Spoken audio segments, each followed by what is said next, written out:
आगु को बढ़ा समाज को सुदृढ़ करवा से विषय चिंता करवा पुणी थे धन्यवाद देवी ओडिया विभाग समस्त अध्यापक मानक समस्त छात्र छात्री मानक खास करके नटवर सार गिरीश सार आउ बबल सार को समस्त छात्र छात्री मानक मत दुई पद कथा कहवा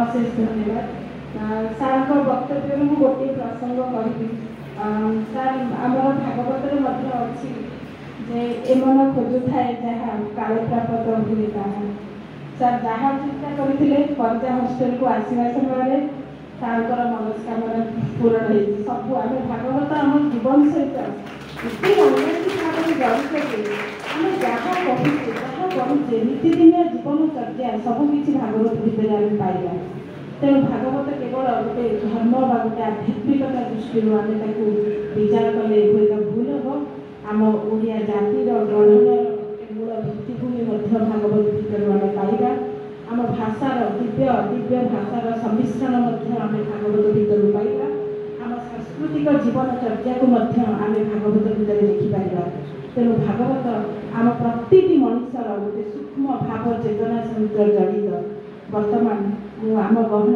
उपस्थित थिबा मोर पूज्य गुरु प्रोफेसर नटवर संपति महोदय को अनुरोध करुच्ची सार वक्तव्य उपस्थापन करेंगे।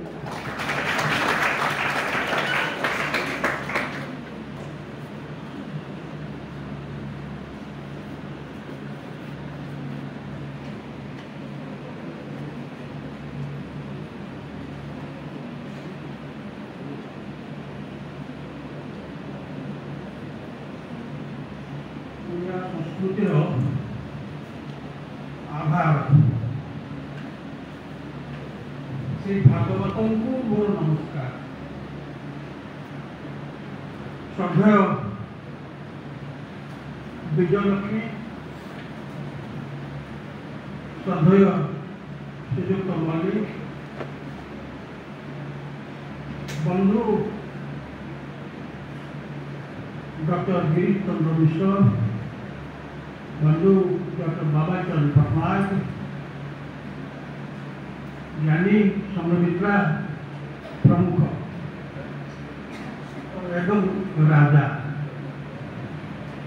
राजा तो राजा ताको संबोधन करवा आमर धीर पर जाए ना एवं पिला माने गोटे चमत्कार कथा उपस्थापन करेंगे सुजेश मल्लिक मु भागवत कथा के परे कही जो कथा की उपस्थापन करेंगे श्रीराधा संपर्क मुझे प्रसंग में सूचई देवी आम आज जो भागवत कथा विचार करवा से भागवत श्रीराधा नहांती तार कारण मुझे पक्षरे कहि किंतु श्रीकृष्ण और राधा आख्यान भीतर आम जाचु जे श्रीकृष्ण गोपपुर छाड़ा पर आ गोपपुर को जाई नहांती एवं शेष महाभारत युद्ध पर प्रभास यज्ञ होउछि सेतेबेलू श्रीकृष्ण होउछन्ति द्वारकार राजा सेतिकी बेले से यज्ञटी होउछि ताकु केही प्रभास यज्ञ मध्य कहन्ति सेठी को आसिछन्ति श्रीराधा एवं यशोदा तापरे राधांकर कथा कौन घटी आम विशेष किसी वर्णना जानना किंतु बहु ग्रंथ श्रीराधा को कृष्णकर हादिनी शक्ति बोलिक कह हादिनी शक्तिर बेस एक तात्पर्य अच्छी किंतु मु गोटे तात्पर्य की कहबी जे हादिनी शक्तिर अर्थ होउची श्रीकृष्णकर भितर गोटे दिव्य चेतनार जे परिस्फुटन करती से हादिनी शक्ति स्वरूप होउचंती श्री राधा। आमर भागवत रे श्री राधा नाहंती यही नाहंती जे श्री राधा को भारतीय दार्शनिक माने साहित्यिक माने परकिया प्रेमर नायिका बोलिकरी ग्रहण करनियंती।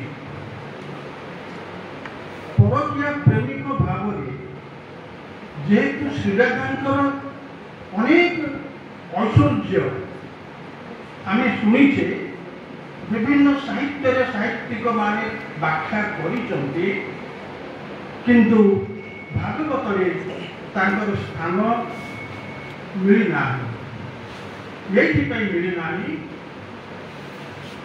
या प्रसंग में गोटे कथा संपृक्त से कथा की व्यासदेव जहाँ लिखिले अर्थात संस्कृत भागवत रे जहाँ अच्छी ओडिया भागवत रे ताहा अनुरूप भाव अच्छी आख्यान वस्तु रे कौनसी परिवर्तन घटी नाही केवल ध्रुव चरित भागवतर गोटे हूँ ध्रुव चरित से ध्रुव चरित्र रे मूल भागवत अर्थात व्यासंकर भागवत ठारू सामान्य केतेक परिवर्तन अच्छी जगन्नाथ जोड़ी देइछंती। एतद व्यतीत जगन्नाथंकर भागवत रे मूल भागवत ठारू कौन प्रकार वैषम्य नाही कथा वस्तु दृष्टि समान कह जाए व्यासदेव आम जाचु व्यासदेव वेद गुड़ी को सज्जीकरण करें अर्थात वेदर विषय वस्तु सब मिसी मासिक विपर्यस्त होता से तीनोटी वेदरे विभक्त करदे। वेदर अन्य नाम हूँ त्रयी त्रयी कहले ऋग यजु साम ये तीनोटी वेद बहु पछरे अथर्व वेद आसिला और पंडित विद्वान माने वेद को चारि भाग में विभक्त करेंगे। तेणु वेद रचना करने परे महाभारत अष्टादश पुराण किसी अंश 17टी पुराण से लिखिले किंतु एते लिखिला परे व्यासदेव भाविले जे आउरी किछि छाड़ी जाइछन्ति ताकर मन संतुष्ट हैला नाही शेष रे लिखिले भागवत। गोटे कथा यही कह जाए ये विज्ञान भागवते परीक्षा से एपरी दर्शन एपरी तत्व और एपरी कहानी पूरी रही जे से पंडित मानू भागवत गोटे कथा पचारि देकी ताकर पांडित्य परीक्षा कर विज्ञान भागवते परीक्षा यही कथा कहुए यही गोटे संकेत मिलूँ जे भागवतर स्थिति आमर बौद्धिक जगत शास्त्र जगत केउठी अच्छी आम एक सूचना पाइबा। मु बर्तमान आसरी भागवत को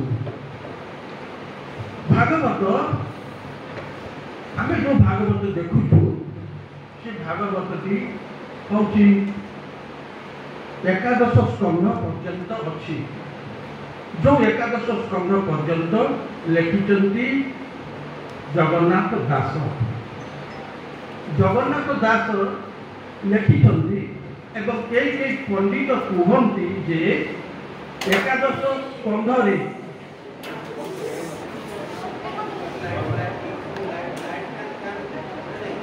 एकादश स्कंध श्रीकृष्णकर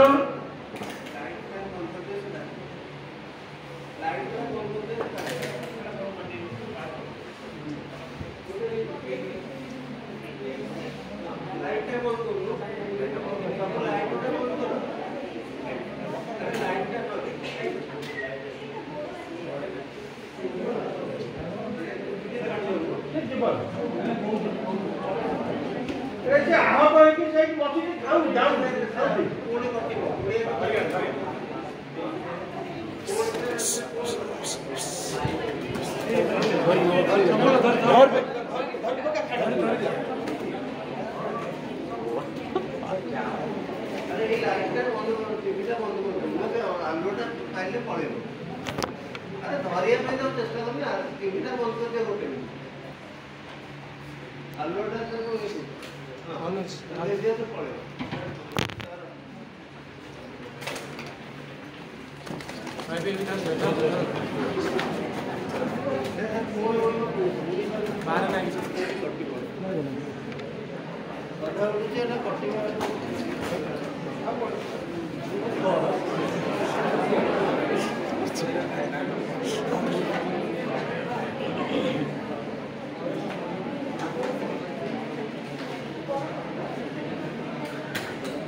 ସ୍କନ୍ଧରେ ଶ୍ରୀକୃଷ୍ଣଙ୍କର ତିରୋଧାନ ହେଇଛି।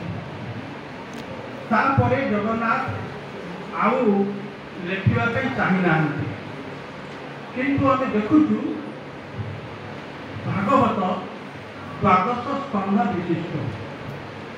ଏ ଯେଉଁ ଦ୍ୱାଦଶ ସ୍କନ୍ଧ ଲେଖିଛନ୍ତି ମହାଦେବ ଦାସ, ଜଗନ୍ନାଥ ଦାସ ଲେଖିନାହାନ୍ତି। এই প্রসঙ্গে আউ গোটিয়ে কথা মনে পড়ে, এবে খবর কাগজে দেখিব যে জগন্নাথ দাসଙ୍କର জন্ম বা ভাগবত জন্ম এইপরি উৎসব ସବୁ ପାଳନ କରାଯାଉଛି। ସେଇଠି ପ୍ରାୟତଃ ଓଡ଼ିଆ ଲୋକେ କହୁଛନ୍ତି ଯେ ଭାଗବତ ଲେଖିଥିବା ଜଗନ୍ନାଥ ଦାସ ହେଉଛନ୍ତି ଅତି ବଡ଼ି ଜଗନ୍ନାଥ এবং এই অতি বড় উপাধি ଦେଇଥିଲେ চৈতন্য জগন্নাথଙ୍କୁ। ଏ କଥାଟି ବିରୋଧ କରିଥିଲେ ଆମର ଜୈନିକ ପଣ୍ଡିତ ଥିଲେ ସଚ୍ଚିଦାନନ୍ଦ ମିଶ୍ର ମହୋଦୟ। ସେ ଲେଖିଛନ୍ତି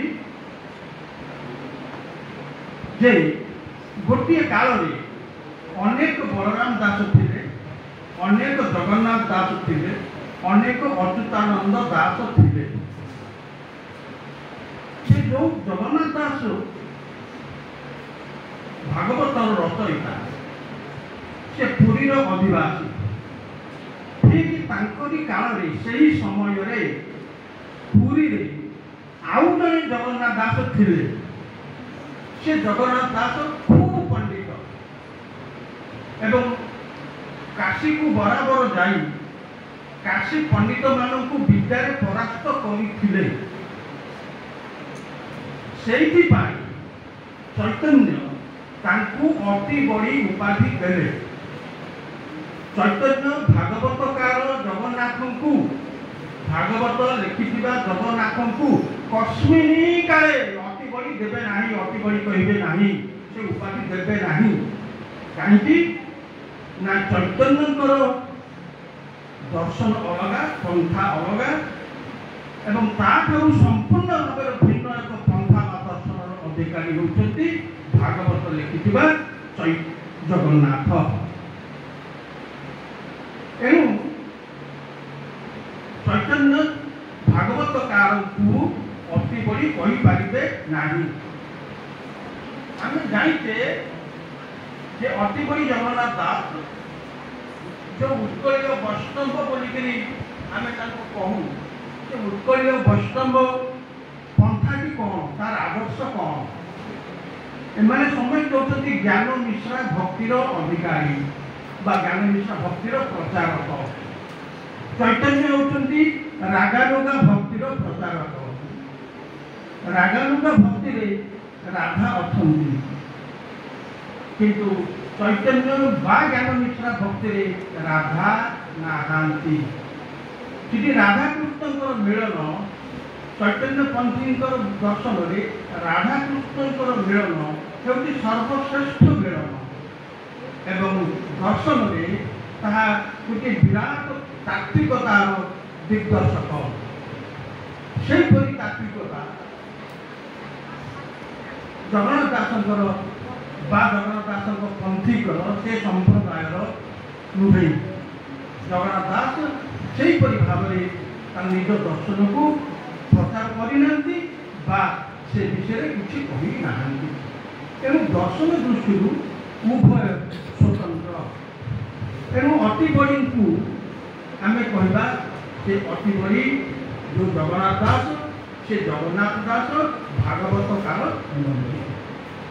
ये स्पष्टता आम दरकार आम जो पाठ पढ़ुचे विषय से तत्वगुड़ी को विचार कर आमर विचारधारा को स्पष्ट करने हम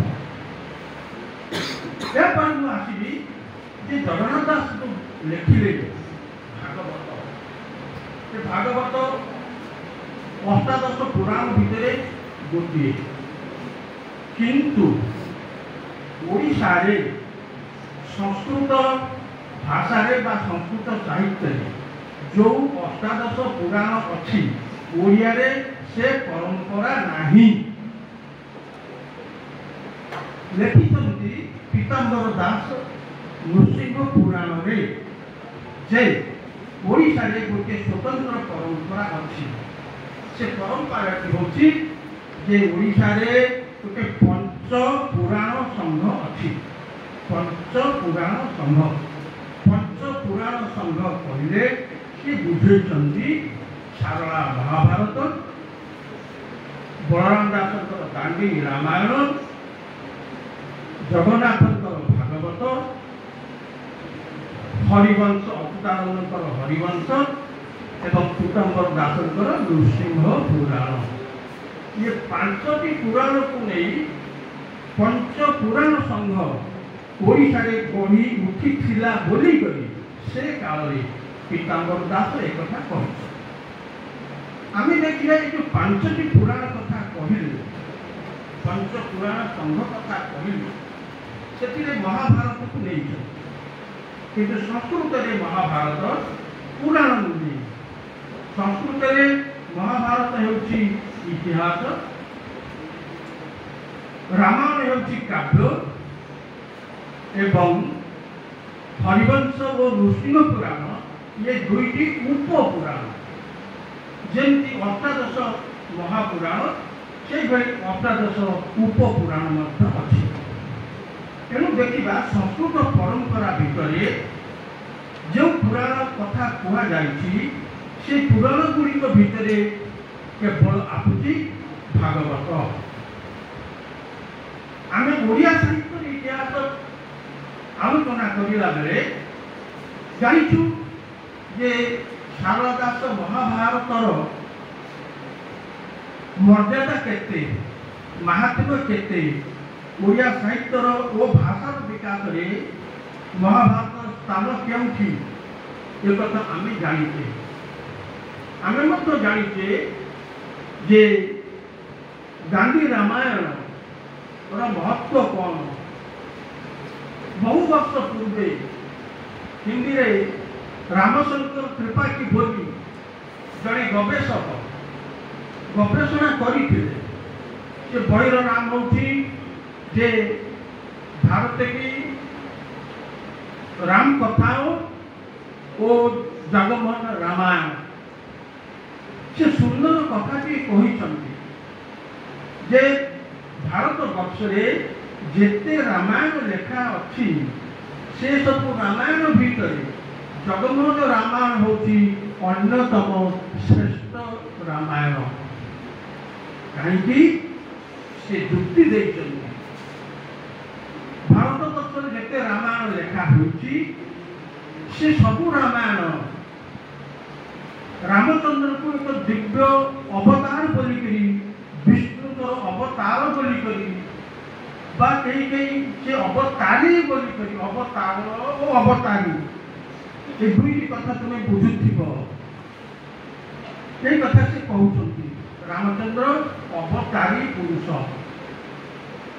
किंतु बलराम दास कहते जे रामचंद्र अवतारी हो पारती किंतु से देखते जे जन्मभूमि ठारू आउ महत्तर किछि नाही जन्मभूमि होची सबुठारू बड़ एवं द्वितीय कथा से कहते से बलराम दास एपरी वर्णना करिसेंती जे रामचंद्र उद्देश्य होची मर्त्य को आसीबा कारण मानव जीवन देवता ठारू अधिक महत्तर श्रेष्ठतर तेणु मानव भाव जड़े मनीष भाव सी लीला खेला जहाँ करेंगे मनीष को मनीष पड़िया को मनीष कार्यकलाप को अधिक गुरुत्व देते तेणु मतरे त्रिपाठी गवेषक त्रिपाठी मतरे जगमोहन रामायण बलराम दानी रामायण दुईटा ना जगमोहन रे बसिक पुरी मंदिर जगमोहन रे बसिक लेखुले बोलिकी जगमोहन रामायण कहती दांडी रामायण कहती दांडी भूतरे लेखा हुआ आज आम बजार जिते रामायण पाचु से दांडी भूत ना पंडित मैंने भांगिकी सब 14 अक्षरी बा पयार 14 अक्षरी बा पयार भूतरे परिणत कर भिन्न कथा तेणु जहाँ हो दांडी भूतरे लेखा हो दांडी रामायण एवं बलराम दासंकर उद्देश्य थिला जे मनुष्यर साधना केते महत्तर हेले जड़े दिव्य आरोहण पद्धति में जापर गोटे दिव्य आरोहण पद्धति बोलिकी पुराण रे कथा अच्छी से कथाटी कौन ना आम स्वर्ग देखुचु सूर्य चंद्र ब्रह्मा विष्णु ये अनेक पौराणिक चरित्र देखुचु पुराण नियम तो विष्णुकर 13टी नाम है कि इंद्रकर 11टी नाम है ये जो 11टी नाम 13टी नाम कहार केते नाम ये नाम कौटू आसला पुराण मतरे पुराण रे कहा जाइछि जे पृथ्वी रे सेही भली जणे जणे विशुद्ध मन थिबा व्यक्ति थिले बा रजा थिले जो मानकर मानविक साधना एते उन्नततर होइतिला जे सेमाने मृत्यु परे सेही लोक को जाइछे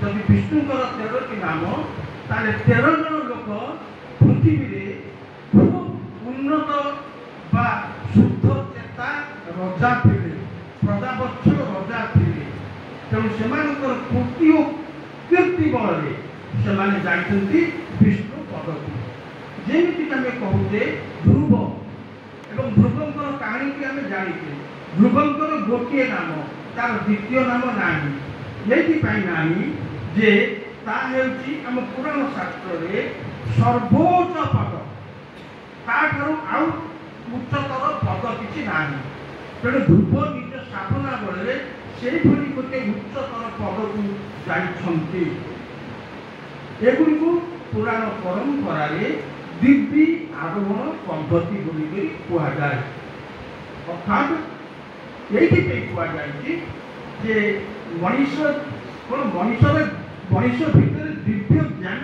अच्छी से दिव्य ज्ञान कौन तार परिचय देवाक जाइकरी पुराणकार माने यहीपरि गोटे व्यवस्था कर बर्तमान यदि पुराण मुख्य उद्देश्य हुए दिव्य आरोहण पद्धतिर वर्णना करवा आमर शास्त्र गोटे भिन्न भाव कहुई पुराण संपर्क में आमर शास्त्र वक्तव्य जे पुराण रही 5टी संज्ञा सर्गस्व प्रतिसर्गस्व वंश मनंतराणी च वंशानुचरितम चेति पुराण पंचलक्षणम ये जो पांचटी सर्ग है सर्ग प्रतिसर्ग वंश मनंतर वंशानुचरित ये पांचटी विषय को धरी पुराण रचना करा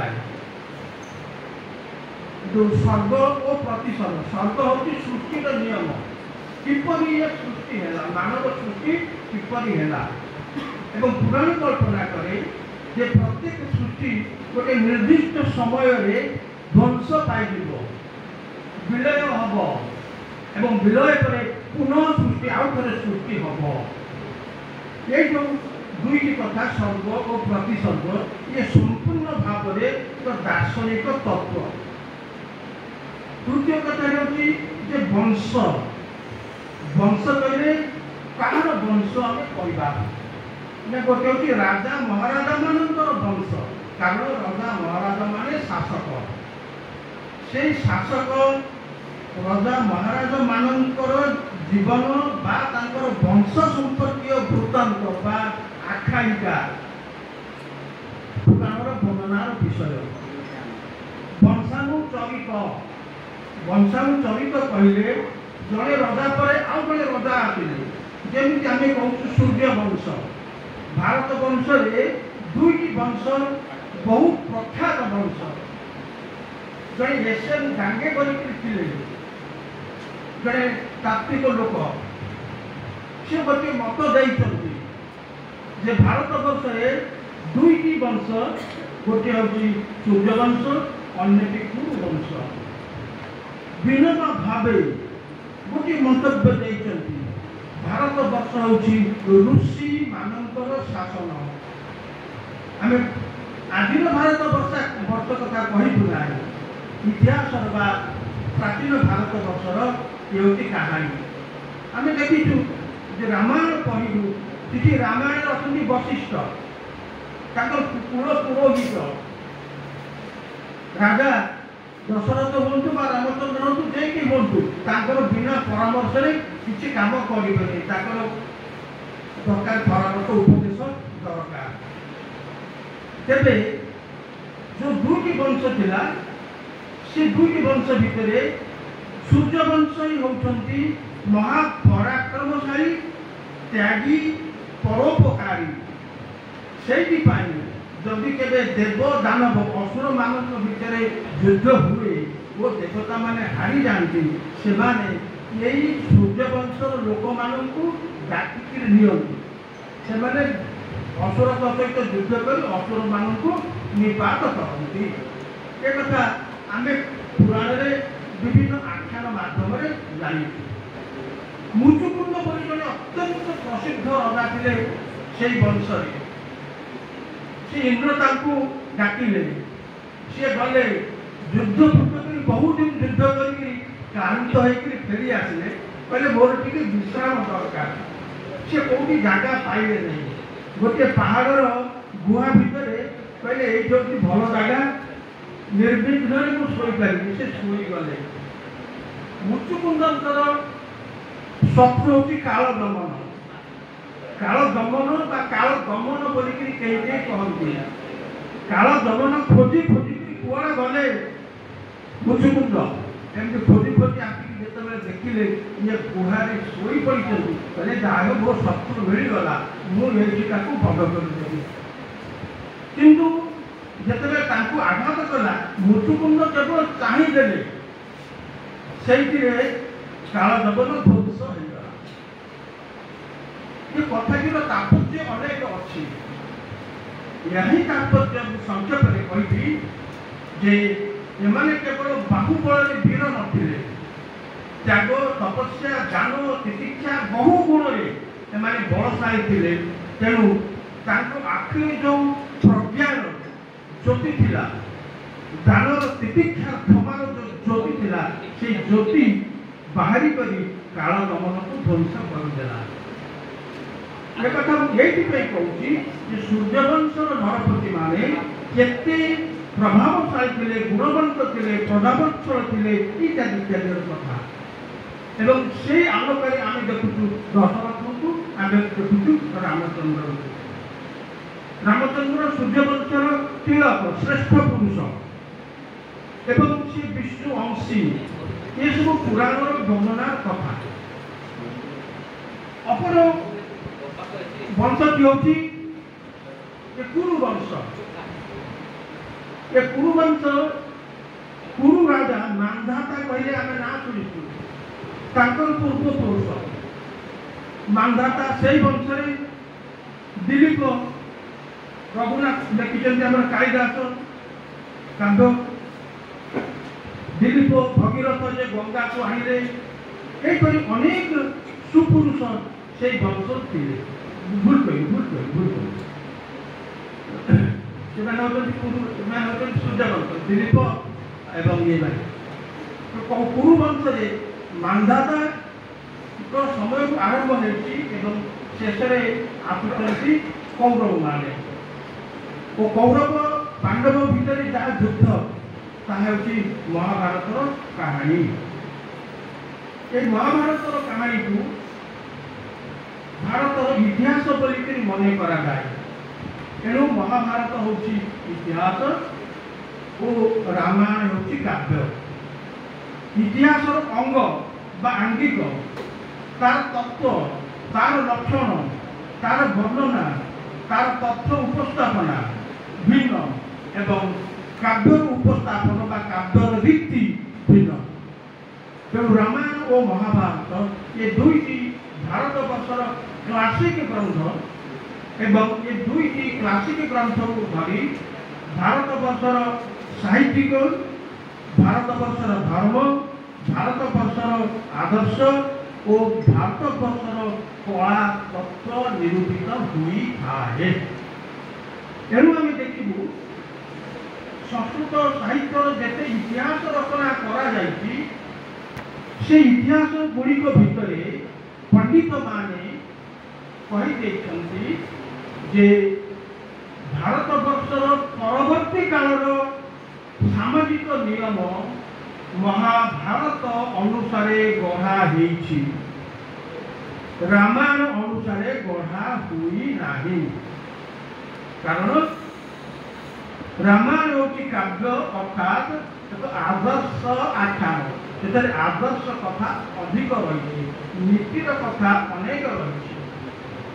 ଆମେ ରାମାୟଣର ଯେଉଁ ସମ୍ପର୍କ, ରାମଚନ୍ଦ୍ର ପିତୃ ପିତାର ଯେଉଁ ସମ୍ପର୍କ, ବାପ କହିଦେଲା ତ ପୁଅ ତାକୁ ପାଳନ କରିବ, ତେଣୁ ପିତୃ ସତ୍ୟକୁ ସେ ପାଳନ କରିଲେ। ତେଣୁ ଇଏ ଆଦର୍ଶର କଥା। କିନ୍ତୁ ଗୋଟିଏ ଜାତିର ଜୀବନ, ତାର ଭବିଷ୍ୟତ ଏହି ଆଦର୍ଶ ଉପରେ ତିଷ୍ଠି ପାରିବ ନାହିଁ। ଏଠି ବାସ୍ତବତା ଦରକାର। ସେଇଥିପାଇଁ ମହାଭାରତକୁ ଭାରତବର୍ଷର ପରବର୍ତ୍ତୀ କାଳର ସାହିତ୍ୟିକ, ସମାଜ, ନୀତି ଇତ୍ୟାଦି ଇତ୍ୟାଦିର ପୃଷ୍ଠଭୂମି ବା ମୂଳାଧାର ବୋଲିକରି ମନେ କରାଯାଏ। ମୁଁ ବର୍ତ୍ତମାନ ଆସିବି ଆମ ଓଡ଼ିଆ ସାହିତ୍ୟରେ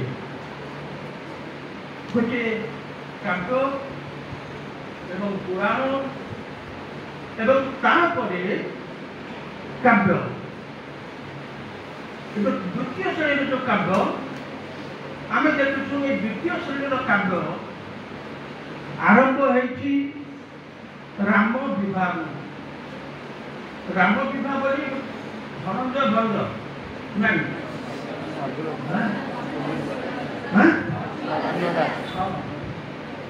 ସେ କାବ୍ୟଟି ଲେଖିଛନ୍ତି।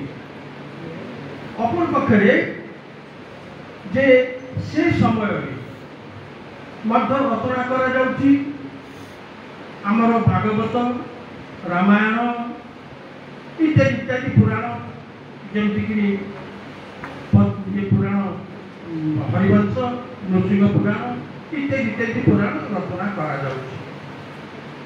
ତେବେ ଓଡ଼ିଆରେ ଯେଉଁ ପୁରାଣ, এই যে পুরাণ মু কহিলি 5টি সর্গ, 5টি নিয়ম, সর্গ, প্রতিসর্গ, বংশ, মন্বন্তর, বংশানুচরিত। যে মন্বন্তর কহিলে আমি বুঝি মনু অন্তর।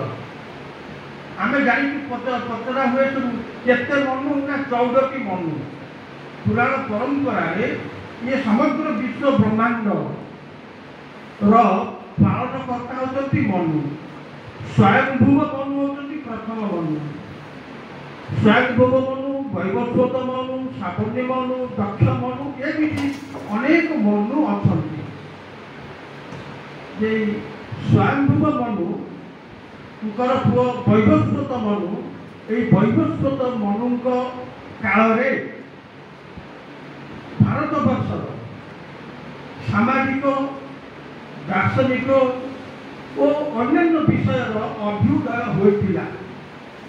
तेणु आम पुराण गुड़िक प्राय देखुचु जे वैवस्वत मनु समय घटना गुड़िक पुराण घटना केते सत्यता अच्छी भिन्न कथा, कि पुराण वर्णना अनुसार वैवस्वत मनु को बहु गुरुत्व स्थान दि जाए। बर्तमान पुराण जो रचना करागला ये पुराण रचना परंपरा भी भारी भारी सुंदर जटिल आम भागवत बा अन्य कौन पुराण ग्रंथ खोलीदे देखिए जे सुत उवाच, व्यास उवाच, सौरभ उवाच, पराशर उवाच, ये उवाच उवाच कथाटी हूँ वक्तव्य।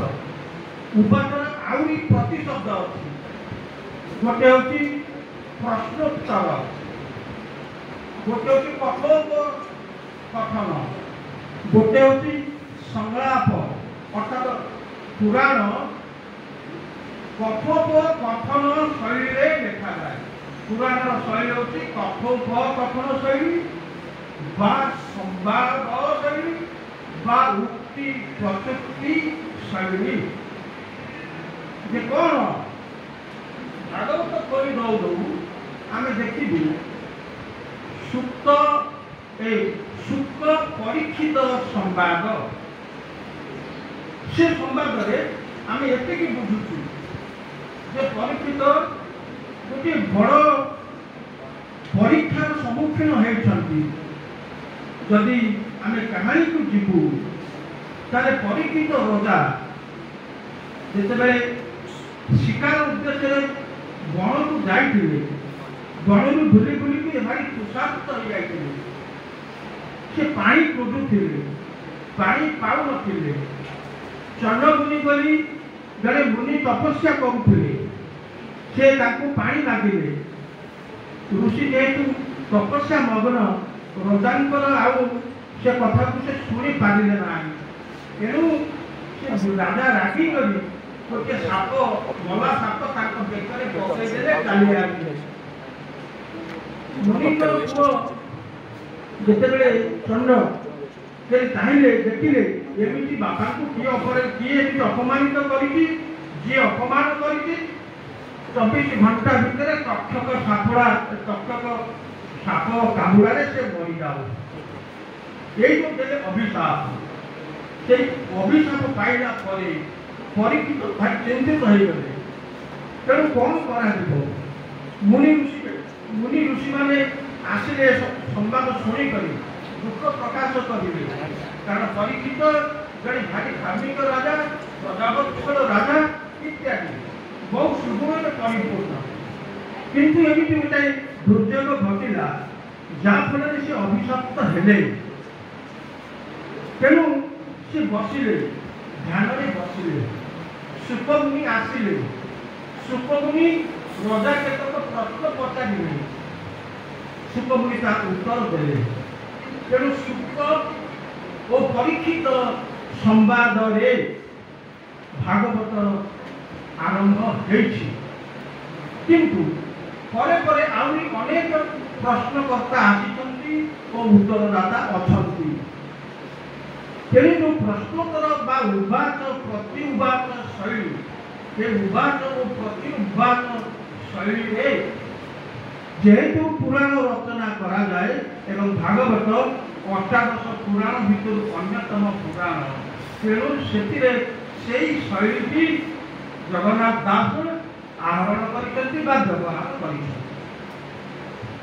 किंतु पुराण परंपरा आउ गोटे कथा रही से कथाटी से भागवत एवं महाभारत वर्णना करा जिते महाभारत युद्ध लगिला पांडव मैंने श्रीकृष्ण साहाय्य पाइले किंतु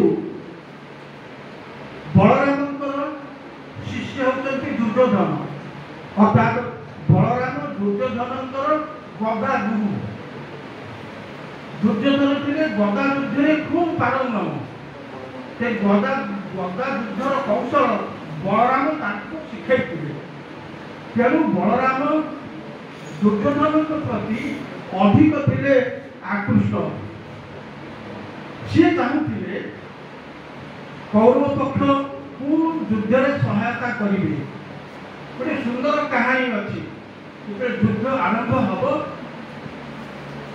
से अर्जुन और दुर्योधन गले श्रीकृष्ण पाखक श्रीकृष्ण जानिले जे एमती दुई जन आसवे तेणु से छलनार शोई पड़े दुर्योधन प्रथम पहुंचे देखिले श्रीकृष्ण शोई ये जेहेतु टी अभिमानी स्वाभिमानी तेणु सी अपेक्षा करेंगे श्रीकृष्ण मुंड पाखे बसिले श्रीकृष्ण उठतु मुझे युद्ध साहाଯ୍य मांगला तापर अर्जुन गले अर्जुन देखिए दुर्योधन बसी मुंड पाखे तेणु सी भाविले मु बड़ कर बसि सी तो श्रीकृष्ण सखा तेणु सब पाद पद्म लीन होगापी पाद पद्म ध्यान रखा चाहती से सुजोग पाइले तेणु तुम पादे बसगले श्रीकृष्ण जो मुंड भांगा छलना करी नी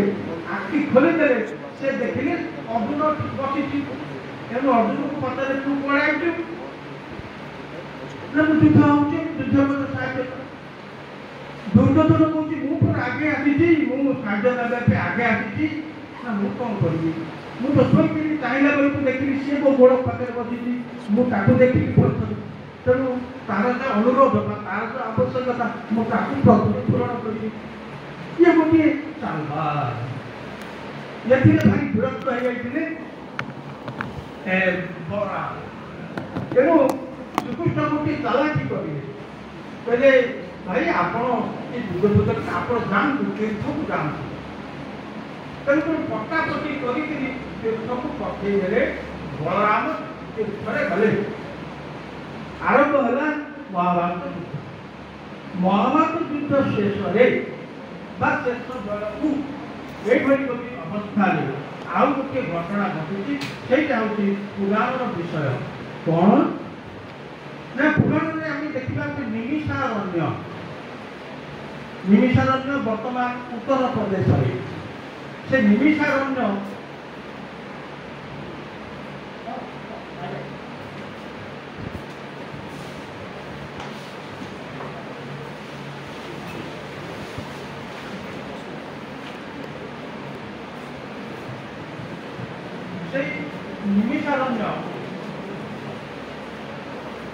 पुराण रचनार पीठ पुराण रचनार पीठ ये पुराण परंपरा कहुई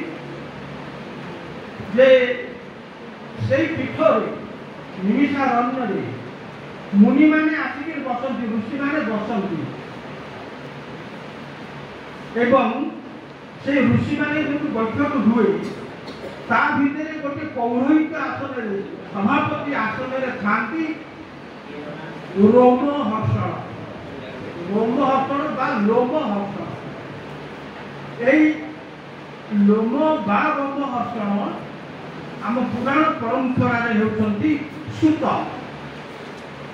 सूत आम पुराण परंपरा आउरी दुईटी पद देखा गोटे हूँ सूत गोटे मागध और अन्यटी हेउछि पुराण बेट्रु पुराण जे माने कहती पुराण बेट्रु बोली कहती जे पुराण पाठ करती पुराण बेट्रु बोली कहती किंतु प्रश्नटी होउछि जे पुराण केमिति रचना कराଯିବ ये प्रश्नटी जदि आमे पचारिबा ताले उत्तर हेबो सुत जहाँ कहती ता पुराण आकार रे लेखा हुए बा सुत निजे पुराण लेखती एवं भारतीय परंपरा रे रोमहर्षण बा रोमहर्षण हेउचंती प्रथम सुत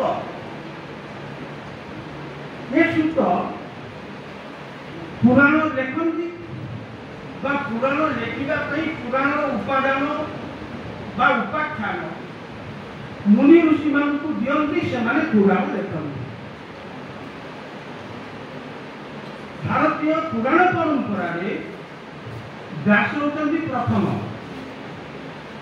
ओ व्यासंकर शिष्य होचंती सुमनु दक्ष साबमुनि एमाने होचंती पुराण रचयिता ओ सेमानकर शिष्य होचंती रोमहर्षण अर्थात पुराण रचना परंपरा रे व्यास तांको शिष्य एवं रोमहर्षण होचंती तृतीय पीढ़ी रो लोक ये रोमहर्षण को सुत कहा जाए पुराण परंपरा आउ गोटे होची मागध कौन ना मागध मानकु कहा जाए कोर्ट हिस्टोरियन राजांकर वंशावली रक्षक जो पुराण रे जो पांचटी लक्षण कहली सर्ग प्रतिसर्ग वंश वंशानुचरित पुराण रे जो आख्यान गुड़िक तैयारी करा जाए राजा महाराजा मानकर वंश परंपरा तांकर राजत्वर कहानी ये जदि पुराण कथा हुए ताले से पुराण कथा को आसी तार तथ्य तार उपादान को आसी से तथ्य उपादान दियंती मागध तेणु मागध माने हेउचंती कोर्ट हिस्टोरियन राजांकर राजसभार जड़े बड़ कर्मचारी एवं से कर्मचारी आउ कर्मचारी नुहंती राजांकर प्रधानमंत्री जी प्रधानमंत्री जो आसनर अधिकारी से जेतिकी पावना पांती दक्षिणा पांती सेतिक दक्षिणा पांती मागध अर्थात मागध कोर्ट हिस्टोरियन भाव राजवंश जहाँ जहाँ घटना घटे से सब घटना को लिपिबद्ध करके रखती मागध यही मागध माने सुत मानकु सब तथ्य दियंती एवं सुत मागध ठारू सुत तथ्य पाइला परे निजे पुराण लेखती बा मुनि ऋषि मानकु पुराण लेखिबा पई तथ्य जोगई दियंती यही हेतु आम पुराण परंपरा रे आम देखिबा सुत और मागध दुईटी बड़ उपादेय पदवी जो पदवी रे सेमाने भारत वर्षर इतिहास परंपरा को सुरक्षित रखिछन इंग्रेजी साहब थे एफी पांची स्टार बोली कलिकता हाईकोर्ट रो से जड़े विचारक एफी ई पांची इंग्रेज माने से काल भारत वर्षर इतिहास भारत वर्षर साहित्य बहु भाव विचार कर पार्टीकर साहेब लिखिं आंशियंट इंडियन हिस्टोरिकल ट्रेडिशन प्राचीन भारत वर्षर ऐतिहासिक ऐतिह्य बा ऐतिहासिक तथ्य कौन से सब लिखि रखी दुईटी बही से लिखि सुंदर भाव व्याख्या कर भारतीय परंपरा की कौन साहित्यिक मूल्यबोध कौन मूल्यबोध और साहित्यिक परंपरा भितर केते संपर्क अच्छी से कथा से विस्तृत भाव में विचार करके भारत वर्षर जो परंपरा ता शत्रु परंपरा रे बढ़ी आसी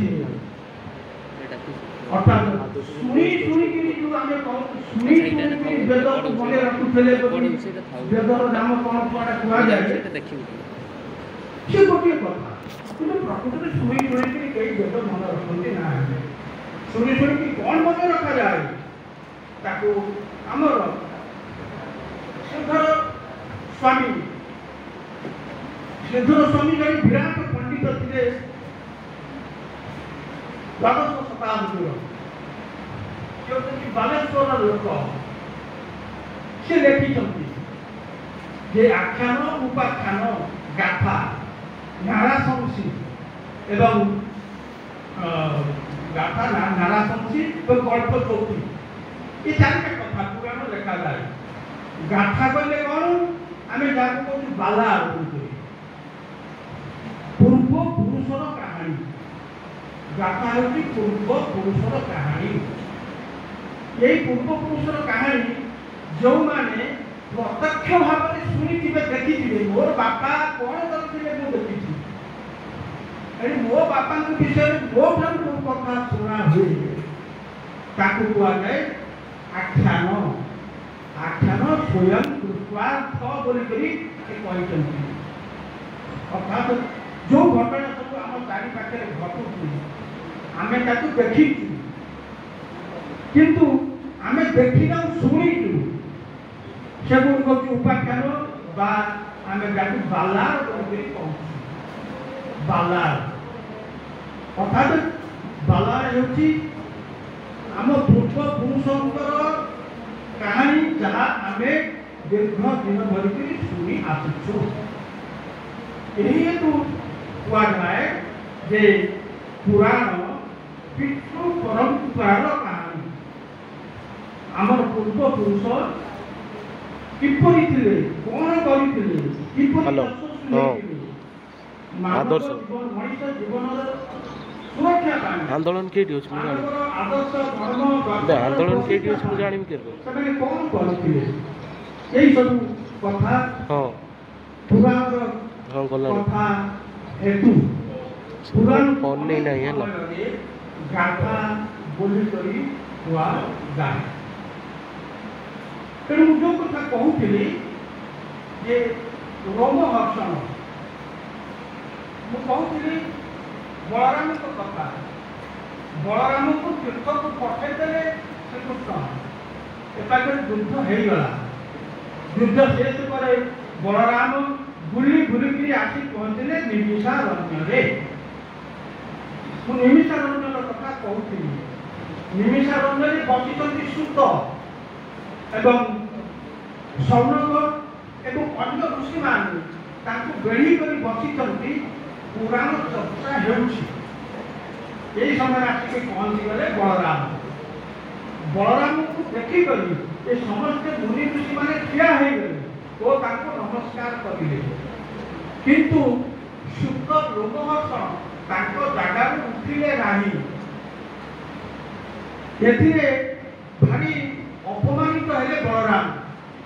ତେଣୁ ଏମିତି ରାଗିଗଲେ ଯେ ସୂତ ଲୋମହର୍ଷଣକୁ ପିଟି ଦେଲେ ଓ ସେଇଠି ଲୋମହର୍ଷଣ ମରିଗଲେ। ଲୋମହର୍ଷଣ ଯେହେତୁ ମରିଗଲେ, ଋଷିମାନେ ତାଙ୍କୁ କହିଲେ ଆପଣ କ'ଣ କରିଲେ? ସିଏ ସୂତ ଆସନରେ ଥିଲେ। ସୂତ ଆସନ ହେଉଛି ସର୍ବଶ୍ରେଷ୍ଠ ଆସନ। ସେ ଆସନରେ ଯିଏ ବସନ୍ତି ସେ ଅନ୍ୟକୁ ନମସ୍କାର କରନ୍ତି ନାହିଁ କିମ୍ବା ନିଜର ସ୍ଥାନ ଛାଡ଼ନ୍ତି ନାହିଁ। ଆପଣ ତାଙ୍କୁ ନମସ୍କାର କରିବାର କଥା, କିନ୍ତୁ ଆପଣ ବିପରୀତ ଆଚରଣ କରିଲେ, ତେଣୁ ଆପଣଙ୍କୁ ବ୍ରହ୍ମ ହତ୍ୟା ଦୋଷ ଲାଗିଲା। ଯେତେବେଳେ ମୁନି ଋଷିମାନେ କଥା କହିଦେଲେ, ବଳରାମର ତଟସ୍ଥ ହେଇଗଲେ, ମୁଁ କ'ଣ କରିବି? ତାପରେ ମାନେ କହିଲେ ଆପଣଙ୍କର ପ୍ରାଚିତ ହେଉଛି, ଆପଣ ପୁଣି ଯାଆନ୍ତୁ ତୀର୍ଥ କରନ୍ତୁ। ପୁଣି ବଳରାମ ଗଲେ ତୀର୍ଥ କରିକିରି ପାପ ମୋଚନ କରିବା ପାଇଁ। ତେବେ ଏଇ ଯେଉଁ ଲୋମହର୍ଷଣ ବସିଥିଲେ ସୂତ ଆସନରେ, ସେଇ ଲୋମହର୍ଷଣଙ୍କର ପୁଅ ହେଲେ ଉଗ୍ରଶର୍ମା। ଇଏ ହେଉଛନ୍ତି ଦ୍ୱିତୀୟ ସୂତ। ତେଣୁ ଉଗ୍ରଶର୍ମା ତାଙ୍କ ବାପା ଲୋମହର୍ଷଣର କାମଟି ତୁଲେଇଲେ।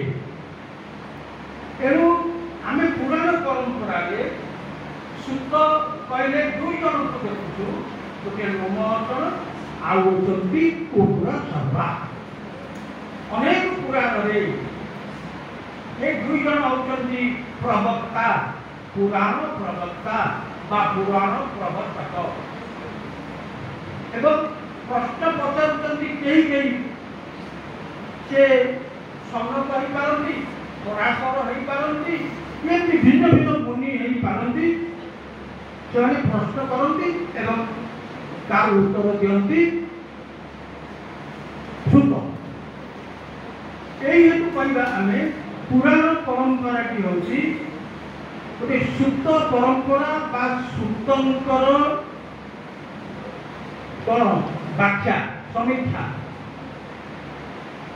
परवर्ती कथा हूँ भागवत खोलिदे देख केतरे नारद अच्छा केतरे ब्रह्मा अच्छा कौटी शिव पार्वती पचारुंट शिव पार्वती पचारुंट शिव तार उत्तर दौरान केमती व्यास अच्छा गणेश अच्छा भिन्न भिन्न व्यक्ति अच्छा पौराणिक चरित्र अच्छा जो मैंने प्रश्न पचारती और तार उत्तर जड़े उत्तर दियंती एवं जहाँ उत्तर दियंती से होची पुराण विषय एवं पुराण परंपरा की एड़े सूक्ष्म और निर्धारित परंपरा से परंपरा जड़े प्रश्नकर्ता और जड़े उत्तरदाता ये प्रश्नकर्ता और उत्तरदाता परंपरा शैली पुराण लेखा आम से पुराण गुड़ी कथोपकथन शैली बा संवाद शैली बा उक्ति प्रकृति शैली बोलिकरी कही था ये जो उक्ति प्रकृति शैली ये उक्ति प्रकृति शैली खूब एक वैज्ञानिक शैली यही वैज्ञानिक शैली आम वास्तव क्षेत्र को गले देखा आम बहु वर्ष तौक आम फेरी ओडिशा भागवत टुंगी थिला भागवत पढ़ा होता केवल भागवत कथा नुहे तो अनेक पुराण पढ़ा होता जड़े पुराण पाठक थे आउ समस्त थे श्रोता से पाठक नथिले केवल श्रोता थे कारण शिक्षा व्यापी ना सुयोग नाला तेणु समस्ते श्रोता भूमिका थे जड़े पुराण बाचक पुराण पाठक से पढ़ अन्न माने शुणे तेणु शत्रु परंपरा थिला शत्रु परंपरा कौन हम समस्ते एक संगे आसवे ना ये क्लास कथा नुहे 10टा बाजिला समस्ते चल क्लास को सार आसि से तुंगे हो जो कि हो पढ़ा होगा पुराण पढ़ा होता जड़े पुराण बाचक पाठक पढ़ुले एवं जो मैंने शुणुले से शत्रुमंडली से शत्रुमंडली किए से शत्रुमंडली होती साधारणतः कृषक श्रेणी चाषी श्रेणी लोक सी घर कम चाष कम इत्यादि सारे तापर आसवे पुराण पढ़ा शुणापी आसवे तेणु प्रथम जो मैंने आसगले पुराण पढ़ा आरंभ होगा पक्षर जड़े आसिले सी आसिक पचार कड़े गला केते दूर गला तेणु सी कहे कौन ना एत दूर गला ना कौन चलीगला पुणी आगे कर पुणी आउ कि पक्षक जाकर पुराण पाठक जो कथा थे पढ़ी से कथा आउ थे पढ़ पुनर् पाठ कर शत्रु परंपरार गोटे लक्षण यही देखा पुराण रचना अनेक कथा पुनरावृत्ति होता है पुनरावृत्तिर यही कारण भी रही जेतु शत्रु परंपरा से प्रतिष्ठित था तेणु पक्षरे आसुवा लोक को मूल कहानी शुणे देवाई पुराण पाठक पुणी पक्षर आवृत्ति करुले जेहेतु यही नियमटी एक साधारण नियम बा लक्षण ताकू अनुकरण करी कवि माने से शैली पुराण लिखी तेणु आम कहवा आम शारदा दास महाभारत ठार आरंभ करी अन्य जेकोसी पुराण ହେଉଛି ଏହି ଶତ୍ରୁ ପରମ୍ପରାରେ ରଚିତ ପୁରାଣର ବିଶେଷତ୍ୱ ବା ପୁରାଣର ରଚନା କୌଶଳ। ତେବେ ଆମେ ମହାଭାରତ, ଭାଗବତ, ଗାନ୍ଧୀ ରାମାୟଣ ଏ ତିନୋଟି ଗ୍ରନ୍ଥକୁ ବିଚାର କରିଲେ ଆମେ ଗୋଟିଏ କଥା ଲକ୍ଷ୍ୟ କରିବା ଯେ ସାରା ମହାଭାରତ ଏବଂ ଗାନ୍ଧୀ ରାମାୟଣ ଇଏ ଲେଖା ହେଇଛି ଅସମଭୂତରେ। ଦାଣ୍ଡିବୃତ୍ତ ବୋଲିକି କୋଉଠି କୁହାଯାଇ ନାହିଁ। ଦାଣ୍ଡିବୃତ୍ତ ପଛରେ କେହି କେହି ସେ କଥା କହିଛନ୍ତି ଓ ଦାଣ୍ଡିବୃତ୍ତର ବା ଅସମଭୂତର ଲକ୍ଷଣ ନିରୂପଣ କରିଛନ୍ତି ଯେ 7ରୁ 32 ଯଦି ପ୍ରଥମ ପାଦ କବିତାରେ ଆମେ ପାଦ କହିବା, ଧାଡ଼ି ବୋଲିକି କହିବା ନାହିଁ। ପ୍ରଥମ ପାଦ 7 ଅକ୍ଷର ହବ, ତାହେଲେ ଦ୍ୱିତୀୟ ପାଦ 32 ଅକ୍ଷର ହେଇପାରେ। ଠିକ 32 ନ ହେଇପାରେ, କୋଉଠି 12, 19, 13, 21, 23, 27, 23, 32 ଏମିତି। ଅର୍ଥାৎ ଅକ୍ଷର ସଂଖ୍ୟା କସ୍ମିକ କାଳେ ସମାନ ରହିବ ନାହିଁ। ଠିକ ଓଲଟା ମଧ୍ୟ ହେଇପାରେ। ପ୍ରଥମ ପାଦ ଦୀର୍ଘ ହବ, ତଳ ପାଦ ଛୋଟ ହବ, ଏମିତି ମଧ୍ୟ ହେଇପାରେ। ଆମେ ଶାରଦାସଙ୍କର ପଢ଼ିଗଲେ ପଥର କଥା କି ପ୍ରଥମ ପାଦ ଦୀର୍ଘ ଏବଂ ଛୋଟ, ଦ୍ୱିତୀୟ ପାଦ କମ ଛୋଟ, ଏପରି ଦୃଷ୍ଟାନ୍ତ ବେଶୀ ନାହିଁ। କିନ୍ତୁ ବେଶୀ ଦୃଷ୍ଟାନ୍ତ ଅଛି ପ୍ରଥମ ପାଦଟି ଛୋଟ ଓ ଦ୍ୱିତୀୟ ପାଦଟି ବଡ଼। ତେଣୁ ଏ ଅସମଭୂତରେ ସାରଳା ମହାଭାରତ ବା ରାମାୟଣ ଆମର ପୁରାଣ ଗୁଡ଼ିକ ଲେଖା ହେଇଛି। ପରବର୍ତ୍ତୀ କାଳରେ ତାକୁ ବ୍ୟବସାୟ ପାଇଁ ମୁଁ ପୂର୍ବରୁ ସୂଚନା ଦେଉଥିଲି, ତାକୁ 14 ଅକ୍ଷରୀ ବା 92 ଯୋଗରେ ପରିଣତ କରି ଦିଆଯାଇଛି। କିନ୍ତୁ ୟା ଭିତରେ ଓଡ଼ିଆ ପୁରାଣ ଗୁଡ଼ିକ ଭିତରେ ଏକମାତ୍ର ଭାଗବତ ଯାହା ହେଉଛି 9 ଅକ୍ଷରରେ ଏପରି ଗୋଟିଏ ବୃତ୍ତ ତିଆରି କରାଯାଇଛି ଯେ ସେ ବୃତ୍ତର 2ଟି ମର୍ଯ୍ୟାଦା ଅଛି। ପ୍ରଥମ ମର୍ଯ୍ୟାଦା ହେଉଛି ପଦ ଗୁଡ଼ିକ 2 ଓ 3 ଭିତରେ ସୀମିତ ରହିଛି ଏବଂ ପାଦ ହେଉଛି 2 ପାଦ। 2 ପାଦରେ ଗୋଟିଏ ପଦ ଏବଂ ପଦ ଗୁଡ଼ିକ 2, 3, 4 এই অক্ষর বিশিষ্ট ହେଉଛି। ତେଣୁ ଏଇ ଯେଉଁ ବୃତ୍ତ, এই ବୃତ୍ତର ନିୟମ ଓଡ଼ିଆ ସାହିତ୍ୟରେ ସମ୍ପୂର୍ଣ୍ଣ ରୂପେ ନୂତନ ନୂଆ। ଏଇଥିପାଇଁ ତାର ସ୍ଥାନ ଛନ୍ଦ ଦୃଷ୍ଟିରୁ ଓଡ଼ିଆ ସାହିତ୍ୟରେ ଅନନ୍ୟ। ବର୍ତ୍ତମାନ ଯଦି ଭାଗବତର କଥା ଆସିବି, ଭାଗବତର କଥାବସ୍ତୁକୁ, ଭାଗବତର କଥାବସ୍ତୁରେ ମୁଁ ପୂର୍ବରୁ ସୂଚନା ଦେଉଥିଲି ଯେ ପରିଚିତ ଅଭିଶପ୍ତ ହେଲେ ଏବଂ ଅଭିଶପ୍ତ ପାଇଁ ସେ ବସିଲେ, ଧ୍ୟାନରେ ବସିଲେ, ସେ କଥା ଶୁଣିକରି ଆସିଲେ ସୁକମୁନି ଆସିଲେ ଓ ସୁକମୁନି ତାଙ୍କୁ କହିଲେ, ଏଇଭଳି ଆଧ୍ୟାତ୍ମିକ ପରାମର୍ଶ ଦେଲେ। ଯେଉଁ ଆଧ୍ୟାତ୍ମିକ ପରାମର୍ଶ ଫଳରେ ଅଭିଶପ୍ତ କାଳର ଯେଉଁ ଜୀବନ, ସେ ଜୀବନର ଯେଉଁ ରହିଛି କଷ୍ଟ, ସେ କଷ୍ଟ ସେ ଦୂର କରିପାରିବେ।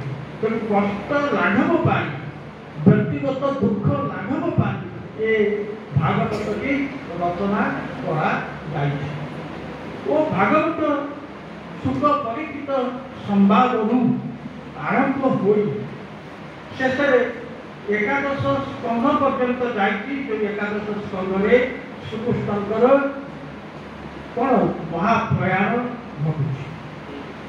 ତେଣୁ ଏଇ ଯେଉଁ କାହାଣୀଟି ହେଲା, ସେ କାହାଣୀ ଆମର ଆରମ୍ଭ ହେଉଛି ପରୀକ୍ଷିତଙ୍କ ଠାରୁ ଓ କ୍ରମେ କ୍ରମେ କବି ଭାରତବର୍ଷର ବିଭିନ୍ନ ରାଜବଂଶ ପୂର୍ବ ରାଜବଂଶରୁ ଆରମ୍ଭ କରି ବିଭିନ୍ନ ରାଜବଂଶର ଇତିହାସ ସେଥିରେ କହିଛନ୍ତି। ତେଣୁ ଭାଗବତ ହେଉଛି ଭାରତବର୍ଷର ରାଜାକୁ ଶାସନର ରାଜାମାନଙ୍କର ବଂଶ ଗୁଡ଼ିକର କାହାଣୀ। ଏଥିରେ ବିବିଧ ବଂଶର ଆମେ ବର୍ଣ୍ଣନା ଦେଖିବାକୁ ବା ଇତିହାସ ଦେଖିବାକୁ ପାଉଛୁ। କିନ୍ତୁ ଏକାଦଶ ସ୍କନ୍ଧରେ ଆଉ ଗୋଟିଏ ଅଛି ଯାହାକୁ କୁହାଯାଉଛି ଆମର ଯଦୁ ବର୍ଣ୍ଣିତ ସମ୍ବାଦ, ଯଦୁ ଅବଧୂତ ସମ୍ବାଦ। ଏ ଯଦୁ ଅବଧୂତ ସମ୍ବାଦ ଗୋଟେ କିଛି ପରିମାଣରେ ଦାର୍ଶନିକ, କିଛି ପରିମାଣରେ ସାମାଜିକ। ଦାର୍ଶନିକ ଏଥିପାଇଁ ଯେତେ ପଚାରୁଛନ୍ତି ଯଦୁ ଅବଧୂତକୁ ପଚାରୁଛନ୍ତି ଯେ ତୁମେ ଚାରିଆଡ଼େ ବୁଲୁଛ, ତମର କୌଣସି ଶୃଙ୍ଖଳା ନାହିଁ, ନା ତମର ବେଶ ପୋଷାକରେ ଅଛି, ନା ତମର ଚାଲିଚଳନରେ ଅଛି, ନା ତମ ଖିଆପିଆରେ ଅଛି, କୌଣସି ଶୃଙ୍ଖଳା ନାହିଁ। ତମେ ଏମିତି ବିଶୃଙ୍ଖଳ କାହିଁକି? ବା ତମର ଏମିତି ମାନେ ସ୍ଥିତାବସ୍ଥା, ଚିତ୍ତ ଅବସ୍ଥା ଏତେ ବିଭଙ୍ଗ କାହିଁକି, ବିରୂପ କାହିଁକି? এই ଯେଉଁ ପ୍ରଶ୍ନ ପଚାରୁଛନ୍ତି ସେ ତାର ଉତ୍ତର ଦେଉଛନ୍ତି। ସେ ଉତ୍ତରରେ ସେ 24ଟି ଗୁରୁର ପ୍ରସଙ୍ଗ କହିଛନ୍ତି। ଏ 24 ଗୁରୁ ପ୍ରସଙ୍ଗରେ ଆମେ ଦେଖିଛୁ କିଛି ଅପ୍ତବ୍ୟ କୌତବ୍ୟମ ଏ 5ଟି ରୁ ସେ ଏ 5ଟିକୁ ସେ ଗୁରୁ କରିଛନ୍ତି। ତାପରେ ସେ ଆହୁରି କିଛି ପଶୁ ପକ୍ଷୀଙ୍କର ଗୁରୁ କରିଛନ୍ତି ଏବଂ ଶେଷରେ କିଛି ମଣିଷର ବା ମାନବତାର ଜୀବନ ବା ମାନବ ଚରିତ୍ରକୁ ଗୁରୁ ଭାବରେ ନେଉଛନ୍ତି।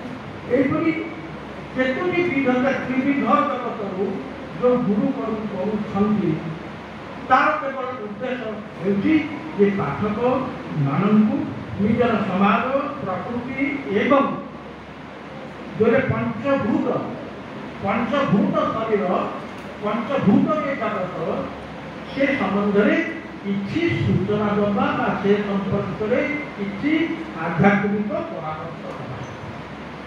ମୁଁ କହିବାର କଥା ହେଉଛି ଯେ ଭାଗବତରେ ଯାହା ଯାହା କାହାଣୀ ବର୍ଣ୍ଣିତ ହେଇଛି ରାଜା ମହାରାଜାଙ୍କର ବଂଶର ଚରିତ କଥା, ତାହା ହେଉଛି ଭାରତବର୍ଷର ଇତିହାସ।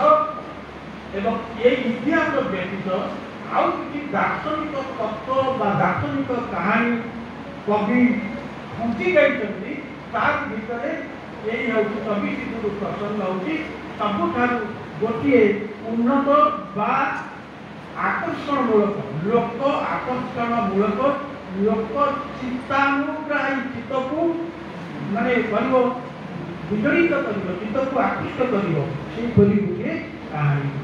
ଏହିପରି ଭାବେ ଦେଖିବେ ଯେ ଭାଗବତ କେବଳ ତାତ୍ତ୍ୱିକ ଗ୍ରନ୍ଥ ନୁହେଁ ବା ଦର୍ଶନର ଗ୍ରନ୍ଥ ନୁହେଁ, ତାହା କେବଳ ଇତିହାସର ଗ୍ରନ୍ଥ ନୁହେଁ, ତାହା ମଧ୍ୟ ବହୁ ଭାବରେ ସାଧାରଣ ମଣିଷ ଜୀବନ ଯାପନର କାହାଣୀ। ଏହି ହେତୁ ଭାଗବତର ସ୍ଥାନ ଓଡ଼ିଆ ସାହିତ୍ୟରେ ଖୁବ୍ ଉଚ୍ଚରେ। ପଣ୍ଡିତ ଗୋପବନ୍ଧୁ ଭାଗବତକୁ କହିଛନ୍ତି ଓଡ଼ିଆ ଜାତିର ଜୀବ। ଓଡ଼ିଆ ଜାତିର ଜୀବ ଏକଥା କହିବାର କାରଣଟି କ'ଣ? ଯେମିତି କହିଲି ବିଜ୍ଞାନ ଭାଗବତେ ପରୀକ୍ଷା, ସେଠି ସଂସ୍କୃତ ଭାଗବତର କଥା, କିନ୍ତୁ ଏଠି ଗୋପବନ୍ଧୁ କହି ରଖୁଛନ୍ତି ଯେ ଓଡ଼ିଆ ଜାତିର ଅକ୍ଷର ଶିକ୍ଷା ହୋଇଛି ଭାଗବତରୁ। ଆମେ ଗାଁ ଗହଳିରେ ଶୁଣୁଛେ ଯଦି ତୁ ପାଠ ପଢିଛୁ ଭାଗବତ ଅଧ୍ୟାୟ ବୋଲ। ତେଣୁ ବିଜ୍ଞାନ ଭାଗବତ ପରୀକ୍ଷା, ଭାଗବତ ଯଦି ପଢି ପାରୁଛୁ ଭଲ ନିର୍ମଳ ଭାବରେ ଶୁଦ୍ଧ ଭାବରେ ଯଦି ବୋଲି ପାରୁଛୁ ତାହେଲେ ଆମେ ଗାଇବା ତୁ ପାଠ ପଢିଛୁ, କହି ପାରୁଛୁ, ଶବ୍ଦର ଉଚ୍ଚାରଣ କରିପାରୁଛୁ। ଧ୍ୱନି ଓ ଅର୍ଥର ଠିକ୍ ମିଳନ କରି ଯେଉଁ ପ୍ରକାର ଗୋଟିଏ ବାକ୍ୟ ବା ଭାବ ପ୍ରସ୍ତୁତ କରାଯାଏ ତାହେଲେ କ'ଣ ସମ୍ଭବ ହେଉଛି? ଭାଗବତ ପଣ୍ଡିତ ବା ଜାଣିତ ପଣ୍ଡିତ।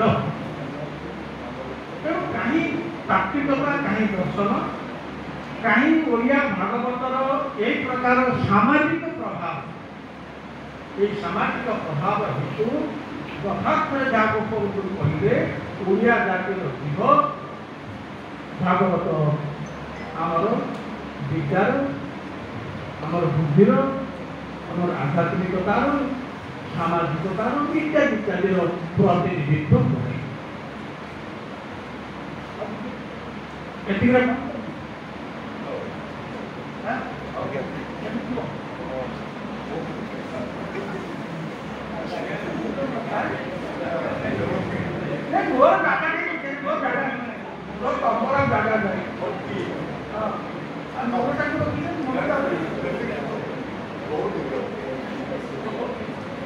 तेणु जहाँ मत आज ये सुंदर देखू एवं कथा मुझे कहूँ आम साहित्य कथा जदि कहार दरकार पड़े मोर गोटे बही अच्छी पुराण परिचय पुराण परिचय कौटी मिल ना क्या पदार्थ मिलूना जदि को खाए पढ़ा से बहुत बहुत कथा देखाई जहाँ हो आमर एक कालर ये जो साहित्य 200-300 वर्षर जो साहित्य से साहित्यर इतिहास तार गठन तार निर्माण बा रचना शैली इत्यादि इत्यादि संपर्क से सब आलोचित मु प्रथम कथा ओडिशा एपर्यंत आउ कहीं ये विषय गवेषणा करवा आलोचना करवा एवं मु शेष आउ कहीं ये विषय मुंड खेलू ना कि से विषय आउ चर्चा कर सुযোগ यही पाऊ तेरे बहुत धन्यवाद मुझे विश्वास करुँची यही 200 वर्षर जो इतिहास से 200 वर्षर इतिहास पुराण परंपरा पुराण शैली पुराण कथावस्तु तुम्हें पाई बहुत धन्यवाद।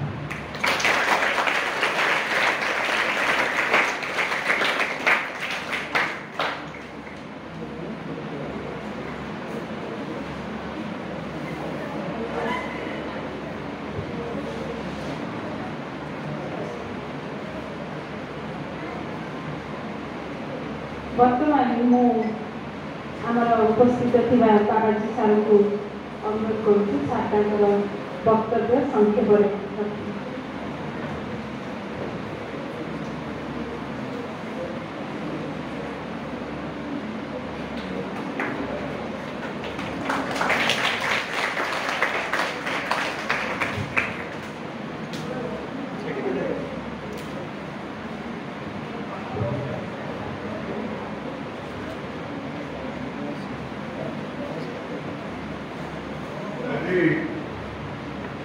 रेवेन्सा विश्वविद्यालय स्नातकोत्तर ओडिया विभाग तरफ आयोजन कर भागवत संपर्क चर्चा एवं भागवतर पीढ़ी बसई से वर्षा भागवतर किसी पंक्ति उच्चारण कर बाजा बोली तुम सब शुणी सारी जगन्नाथ दासकर भागवतर पद एवं यही सभारे सभापतित्व करुछंती विभाग मुख्य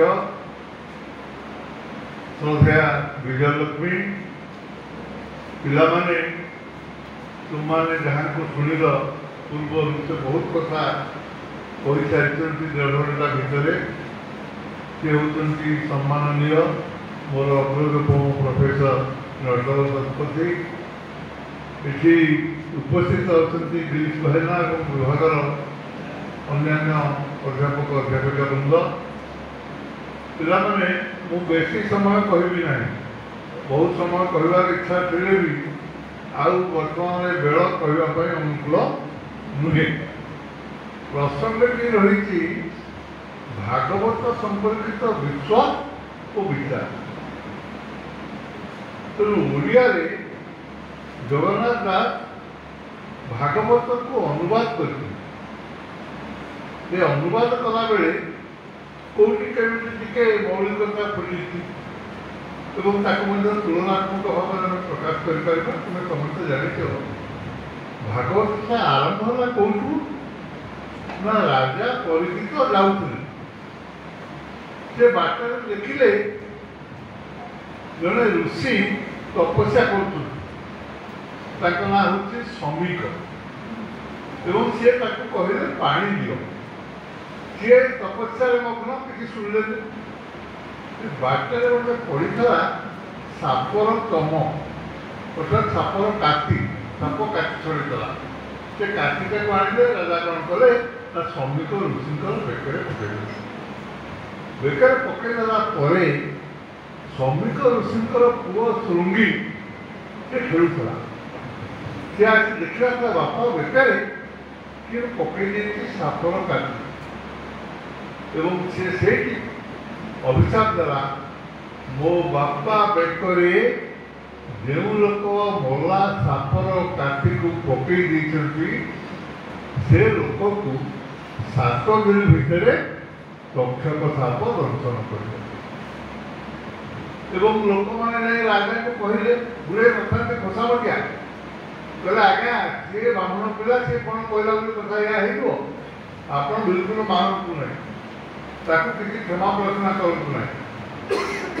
ସେତିକିବେଳେ ପରୀକ୍ଷିତ କହୁଛନ୍ତି ଯେ ସର୍ପ ପଛକେ ମୋତେ ଖାଉ ମୁକୁଳେ କଳଙ୍କ ନ ରହୁ, ମୁଁ ମାରିବି ନାହିଁ, ସାପ ପଛେ ମୋତେ ମାରିଦଉ, ମୁଁ ଯାଇକରି ଶୃଙ୍ଗୀକୁ କହିବି ଯେ ମୁଁ ଭୁଲ କରିଦେଇଛି, ମୋତେ କ୍ଷମା କର, ସେ କଥା ହେଇପାରିବ।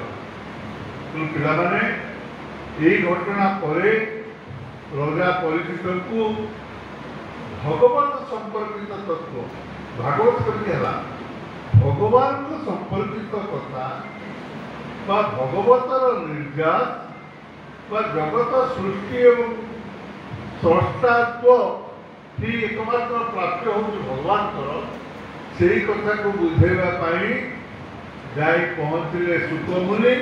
ଏବଂ ଶୁକମୁନି ଯେଉଁ କଥା ଗୁଡ଼ିକ କହିଲେ ତାକୁ ତୁମମାନେ ସମସ୍ତେ ଶୁଣିଲ।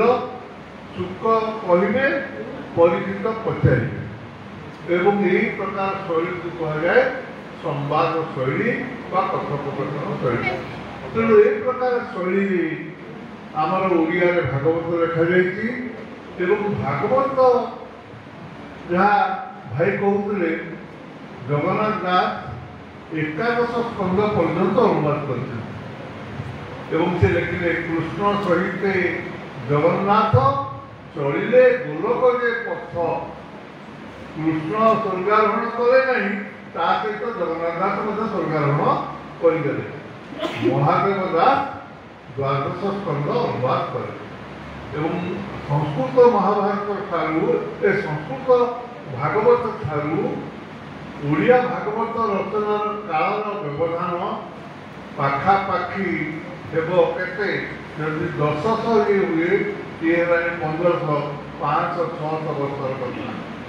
600 ବର୍ଷ ବ୍ୟବଧାନରେ ଆମେ ଓଡ଼ିଆରେ ଭାଗବତ ଅନୁବାଦ କରୁଛୁ। ଏବଂ ଏହି କଥା ପାଇଁ ଆଜି ଯେଉଁ ବିଷୟଟି ନିର୍ଦ୍ଧାରଣ କରାଯାଇଛି ବିଶ୍ୱାସ ଓ ବିଚାର, ସେହି ସମ୍ପର୍କରେ ଗୋଟିଏ କଥା କହି ମୁଁ ବିଦାୟ ଦେବି। ବିଶ୍ୱାସ ମାନେ ବିଶେଷ ଭାବରେ ଶ୍ୱାସ ଚଳିବା। ଯେଉଁ ପର୍ଯ୍ୟନ୍ତ ପବନ ଯାଉଛି ସେ ପର୍ଯ୍ୟନ୍ତ ଯେଉଁ ପ୍ରତ୍ୟୟ ବିଶ୍ୱାସ, ତାକୁ କୁହାଯାଏ ବିଶ୍ୱାସ। ପବନ ସରିଗଲେ ଆଉ ବିଶ୍ୱାସ ନାହିଁ।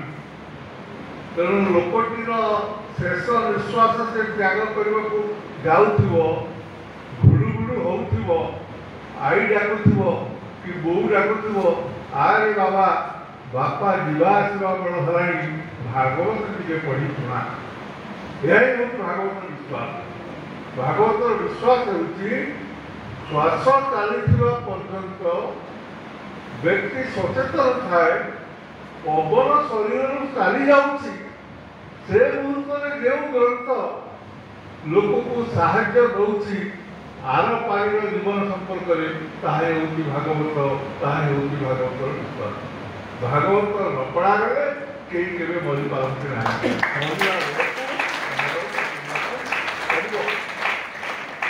अच्छा द्वितीय कथा है विचार विचारटा हूँ भागवत अच्छी कृष्णर नाम उच्चारण न शुणे गाहार श्रवण ताहार श्रुति जुग कांठे विवर विसंति रे बंते कौन ना कृष्ण ना जो शुणव नहीं तार समस्ते कान कान कौन से कांठे गाड़ दिटा जगन्नाथ दास भागवत कहला जे कृष्णर ना उच्चारण को शुणव ये जो कथा की विचार दे गले यही कथा आम भागवत पढ़ू नूतन जुग था मुखे देहरी मूर्ति न देखे अंध से संसार मध्य से लोकटी हूँ अंध जो लोकटी कृष्णकर मूर्ति को देखुना ये जो विचार जगन्नाथ दास ओडिया जाति निकट में रखिदे गले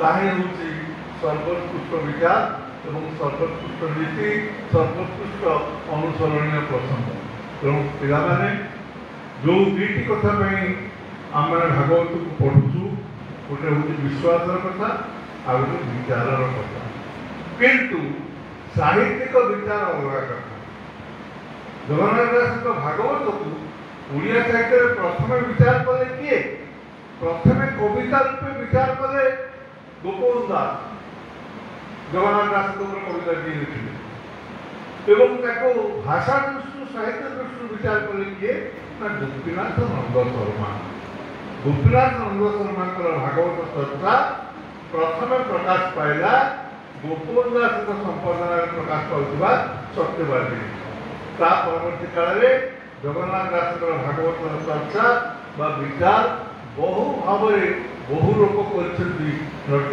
सामंतराय ठार आरंभ कर सच्चिदानंद मिश्र पर्यंत तेणु पिलाने तुमने सेगुड़ी सब सावधान सहकार अनुसरण कर जगन्नाथ दास भागवत सारला दास महाभारत बलराम दास रामायण ये तीनोटी जाक जब तुम न पढ़ ताले ओडिया साहित्य किसी कर मोर धारणा और ये सहित प्रार्थना कला भली सबुदिन टे भगवत गीता पढ़ु भगवत गीता पढ़ुव ये तीनोटी साहित्य को पढ़ और विचार करने बाहर साहित्यर ताहले तुम पाखे एते कांड रही जाए धनुरे जोखियापी किसी असुविधा हेब ना जेकोसी साहित्य को तुम्हें मूल्यांकन कर तार विचार कर जहा मत श्रद्धा विजयलक्ष्मी अल्प समय किसी कहवाई आमंत्रण कर संक्षेप तुमको मोर निजर मनोभाव जनईदेली यही अनुसार तुमने निज जीवन यात्रा को सुगम कर साहित्य अध्ययन कर ओडिया भाषार सांस्कृतिक परिमंडल निजर स्वाभिमानता संकेत रूपे ग्रहण कर मोर आशा एवं विश्वास एवं सबुबले छाती हाथ मारी कह मो रेभेन्सा वीणा धन्यवाद।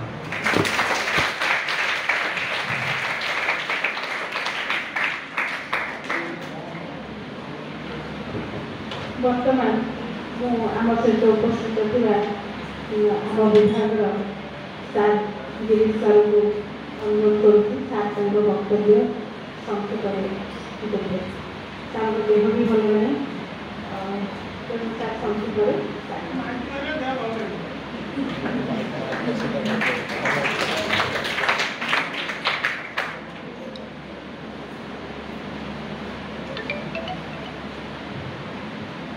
सभापति श्रद्धार विजयलक्ष्मी अग्रजर प्रोफेसर महत्व शतपथी बाबाजी सार ज्ञानी सार संगमित्रा ज्ञानी राजा और समस्त मो पोशाक जानतु मुझे प्रस्तुत होती प्रस्तुति पढ़ाई नुह खाई शुणी टे गीत एवं कौन है देखी मो देह ठीक अच्छे आकस्मिक भाव में सकाल मुझा गणित ऊपर काम दांत किसी ना କଥା କହିବାକୁ କଷ୍ଟ ହେଉନଥିବ ମୁଁ ଜାଣିଛି। ମୁଁ ଯୋଡ଼େ ତିନିଟି କଥା କହିବି, 2-3 ମିନିଟ୍ ମୁଁ କହିବି। ପ୍ରଥମ ପ୍ରଶ୍ନ ହେଲା, ସାର୍ ଟିକେ କହିବେ ବା ଟିକେ ଆମର ମନ ଭିତରେ ଥିବା ଗୋଟେ ପ୍ରଶ୍ନ ଯେଉଁଟା ରହିଛି ତାକୁ ଟିକେ ବ୍ୟାଖ୍ୟା କରିବେ। ମତ ସାର୍ ବା ବାବାଜୀ ସାର୍, ମୁଁ କହୁଛି ବାବାଜୀ ସାର୍ କହୁଛି, ମତ ସାର୍ ତ 1.5 ଘଣ୍ଟା କହିଲେଣି। ଆମର ଆରମ୍ଭ ହେଲା ମିଟିଂ, ମୋତେ ଲାଗିଲା ଆମ ପୁରୀ ମନ୍ଦିର ବନ୍ଦ ଅଛି ଏବଂ ସକାଳୁ ସକାଳୁ କ'ଣ ଦୁଆର ପିଟା କାର୍ଯ୍ୟକ୍ରମ ଆମର କୁଳ ସଚିବ ମହୋଦୟ କରିଦେଇଗଲେ ବୁଝିଲେ। ତାପରେ ପ୍ରବେଶ କଲେ ନଟସାର ଏବଂ ପୂର୍ବ ଦିଗରେ ସିଂହଦ୍ୱାରରେ ପ୍ରବେଶ କଲେ, ଆମକୁ ସବୁ ସାଙ୍ଗେ ନେଲେ ଏବଂ ନେଇକି ଗୋଟେ ମୁହୂର୍ତ୍ତ କେବଳ ଜଗନ୍ନାଥଙ୍କୁ ଦର୍ଶନ ହେତିକି ଆମେ ବର୍ତ୍ତମାନ ଜଗନ୍ନାଥଙ୍କୁ ପାଉଛୁ, ଗୋଟେ ମୁହୂର୍ତ୍ତ ସେତିକି ଦର୍ଶନ କରି ତାପରେ ବେଢ଼ା ବୁଲେଇଲେ ଏବଂ ଦକ୍ଷିଣ ଦ୍ୱାର ଦେଇ ଆମକୁ ବାହାର କରି ଆଣିଲେ। ସମଗ୍ର ଇତିହାସ, ସମଗ୍ର ପୁରାଣର ବିଶେଷତ୍ୱ ସବୁ କହିଗଲେ ଜଗନ୍ନାଥ ଭିତରେ। 1.5 ଘଣ୍ଟା ନୁହେଁ, ତାଙ୍କୁ 1.5 ଦିନ ଲାଗିଥାନ୍ତା ବା 7 ଦିନ ଲାଗିଥାନ୍ତା ସେ ଆଉ ଗୋଟେ ଭାଗବତକୁ ଆଲୋଚନା କରିବା ପାଇଁ। ସେ ଆଦୌ କ୍ଳାନ୍ତ ନୁହନ୍ତି, ସେ ଅତ୍ୟନ୍ତ ଉତ୍ତେଜିତ ଏବଂ ସମ୍ପୂର୍ଣ୍ଣ ଭାବରେ କହି ନ କରିବାରୁ ମନ ଭିତରେ ଟିକେ କ୍ଷୋଭ ବି ରହିଛି, ରହିବା ସ୍ୱାଭାବିକ। এই କ୍ଷୋଭଟା ସମସ୍ତଙ୍କ ପାଖରେ ରହୁ, ତମ ପାଖରେ ବି ରହୁ। ପରୀକ୍ଷା ଖାତାର ଉତ୍ତର ଲେଖି ସାରିଲା ପରେ ତମକୁ ଲାଗିଲା ଯେମିତି ତମେ ଯେତିକି ପ୍ରସ୍ତୁତ ହେଇଛ ବହୁତ କିଛି ଲେଖିପାରିଥାନ୍ତ, ଛାଡ଼ିଗଲ କାରଣ ସମୟର ଅଭାବ ବା ସେତେବେଳେ ସେ ପଏଣ୍ଟ ଗୁଡ଼ାକ ମନେ ଆସିଲାନି। ମୁଁ ପ୍ରସଙ୍ଗକୁ ଆସୁଛି। ଆମର ଭାଗବତରେ ସାର୍ କହିଲେ ଯେ ଆମର ଭାଗବତ ଜଣେ କହୁଛନ୍ତି ଜଣେ ଶୁଣୁଛନ୍ତି, ସେ ହେଲେ ସୁଖ ଏବଂ ଶ୍ରୋତା ହେଲେ ପରୀକ୍ଷିତ। ଏବଂ ବାବାଜୀ ସାର୍ ସ୍ପଷ୍ଟ କରିଦେଲେ ସମିତ ଋଷିଙ୍କର ବେକରେ ସେଟା ସାପ କାଟି ନୁହେଁ, ବା ମଲା ସାପ। ମଲା ସାପ ମୁଁ ଉଦ୍ଧାର କରୁଛି ସଂସ୍କୃତ ଭାଗବତର ପଂକ୍ତି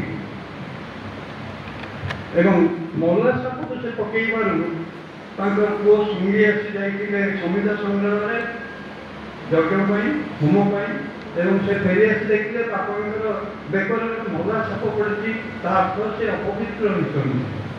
ମଲା ସାପ ମଲା ଦେହକୁ ଯଦି ଆମେ ସ୍ପର୍ଶ କରିବା ଆମର ସେ ସମୟଟା ଅପବିତ୍ର ସମୟ ଏବଂ ଏ କିଏ କଲା ସେ ତପସ୍ୟାରେ ବସିବେ ଏବଂ ସେ ଜାଣିପାରିଲେ ଯେ କାହାର କାମ ନୁହେଁ।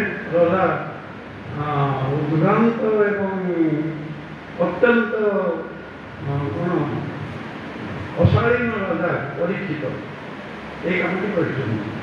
ମାତ୍ର ସାର୍ କହିଥିଲେ ସେ ହେଉଛନ୍ତି ଶ୍ରୀମନ୍ତ ଏବଂ ବହୁତ ବିଜ୍ଞ ପରୀକ୍ଷିତ। ତେଣୁ ଛୋଟିଆ ଉଦାହରଣ ମୋ ମନକୁ ଇଏ ଆମର ଟିକେ ଭାଗବତକୁ ଫେରିବା, ଭାଗବତରୁ ମହାଭାରତକୁ ଫେରିବା। ମୁଁ ପୁଣି ଫେରୁଛି ବ୍ୟାସଙ୍କ ମହାଭାରତକୁ। ଯଦି ଭାଗବତ ଏବଂ ମହାଭାରତ ଭିତରେ ଯୋଗସୂତ୍ର କେହି ଜଣେ ଥାଏ ସେ ହେଲେ ରାଜା ପରୀକ୍ଷିତ। ରାଜା ପରୀକ୍ଷିତ ଜାଣିଛ ଭାଗବତରେ ଏ ମହାଭାରତରେ আমার যেতবে দ্বাপর সরুচি এবং কলি আরম্ভ হচ্ছে সে সন্ধিক্ষণে সিংহাসনের কে বসলে পরীক্ষিত এবং তাঁর গুরু কে ଥିଲେ তাঁর শিক্ষাগুরু ଥିଲେ কৃপাচার্য। সেতবে আপনার জানিছে সে কাহিনী জানিথিব শেষ দিন দ্বাপর যুগর শেষ দিন জনে ভূ মালিক তার শ্রমিক তার মুদেକୁ ଲଗେଇଛି ଚାଷ କରିବା ପାଇଁ ଏବଂ ସେ ଚାଷ ଜମିରୁ ବାହାରିଲା ଗୋଟେ ସୁବର୍ଣ୍ଣ ଗୋଟେ ଫଳି ବାହାରିଲା ଏବଂ ସେ ଶ୍ରମିକ କହିଲା ଏଇଟା ପ୍ରଭୁ ଆପଣଙ୍କ ଜମିରୁ ବାହାରିଛି, ଏଇଟା ଆପଣ ନିଅନ୍ତୁ। ସେ କହିଲେ ତୁ ଶ୍ରମ କରିକି ତୁ ତା ଭିତରୁ ଏଇଟା ପାଇଛୁ, ଏଇଟା ତୋର। ଏ ଥିଲା ଶେଷ ଦିନର ମାନସିକତା ଆମ ସମାଜର। ତା ବାସି ଦିନ କଳି ପ୍ରବେଶ କଲା ଏବଂ କଳି ପ୍ରବେଶ କଲା ପରେ ସେ କହିଲା ଯେ ହଁ ସେ କହିଲା ତାହେଲେ ଆମେ ନିଷ୍ପତ୍ତି ନେବା କୋଉଠି ପରୀକ୍ଷିତଙ୍କ ପାଖରେ, ରାଜାଙ୍କ ପାଖରେ। ମୋ ଜିନିଷଟା ନୁହେଁ, ମୁଁ କାହିଁକି ନେବି, ମୋ ଜମିରୁ ବାହାରିଲେ କ'ଣ ହେଲା? ସେ କହିଲେ ନାଇଁ ମୁଁ କାମ କରୁଥିଲି, ଆପଣଙ୍କ ଚାଷ କରିବା ହେଲା ମୋ କାମ ଜମିର, ତା ଭିତରୁ ଯାହା ବାହାରିବ ଆପଣ ହେଲେ ମାଲିକ, ଆପଣ ତାକୁ ନେବେ। ତେଣୁ ଏହାର ନିଷ୍ପତ୍ତି ହେବ କାଲି ସକାଳୁ ରାଜାଙ୍କ ପାଖରେ। ଏହା ଠିକ୍ ହେଲା ଏବଂ ରାତିରେ କଳି ପ୍ରବେଶ କରିଥିଲେ। କଳି ପ୍ରବେଶ କଲା ପରେ ରାଜାଙ୍କ ପାଖରେ ଯାଇ ପହଞ୍ଚିଲେ। ରାଜାଙ୍କ କ'ଣ ହେଇଛି ସେ ସବୁ ବକ୍ତବ୍ୟ ବଦଳିଗଲା। ଜମି ମାଲିକ କହିଲେ ଆଜ୍ଞା ଏଇଟା ମୋ ଜମିରେ ସେ ଚାଷ କରୁଥିଲା, ମୋ ଜମିରୁ ଏଇଟା ବାହାରିଲା, ସେ କହୁଛି ସିଏ ନେଇଯିବ ବୋଲି। ଏଇଟା ତ ମୋର।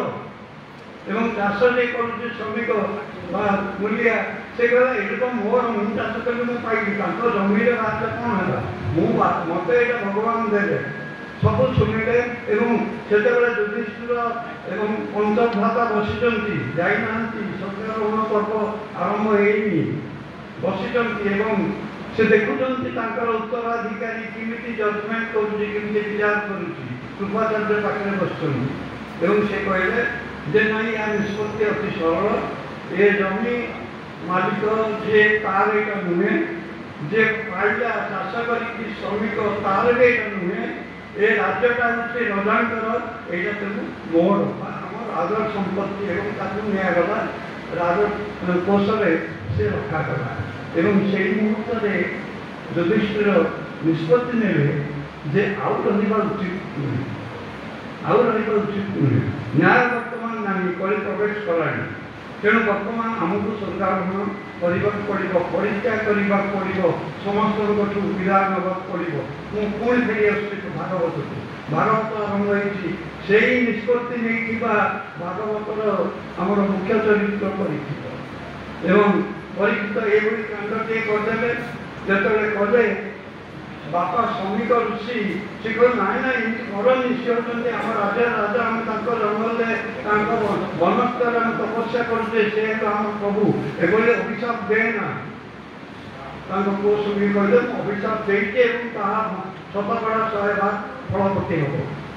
ଏବଂ ଶ୍ରମିକ ଋଷି କ'ଣ କଲେ, ତା ବାପା ବାଡ଼ି ଖଣ୍ଡେ ଧରି ବୁଢ଼ା ଲୋକ ଚୁପଚୁପ ହେଇକି ଆସିକି ପହଞ୍ଚିଲେ ରାଜା ପାଖରେ ଏବଂ କହିଲେ ପ୍ରଭୁ ଏପରି ଜିନିଷ ଆପଣ ମୋ ପେଟରେ ଗୋଲା ସାପ ପକେଇଥିଲେ, ମୋ ପୁଅ ଉତ୍କ୍ଷିପ୍ତ ହେଇକି ଏଭଳି ଆପଣଙ୍କୁ ଅଭିଶାପ ଦେଇଛି।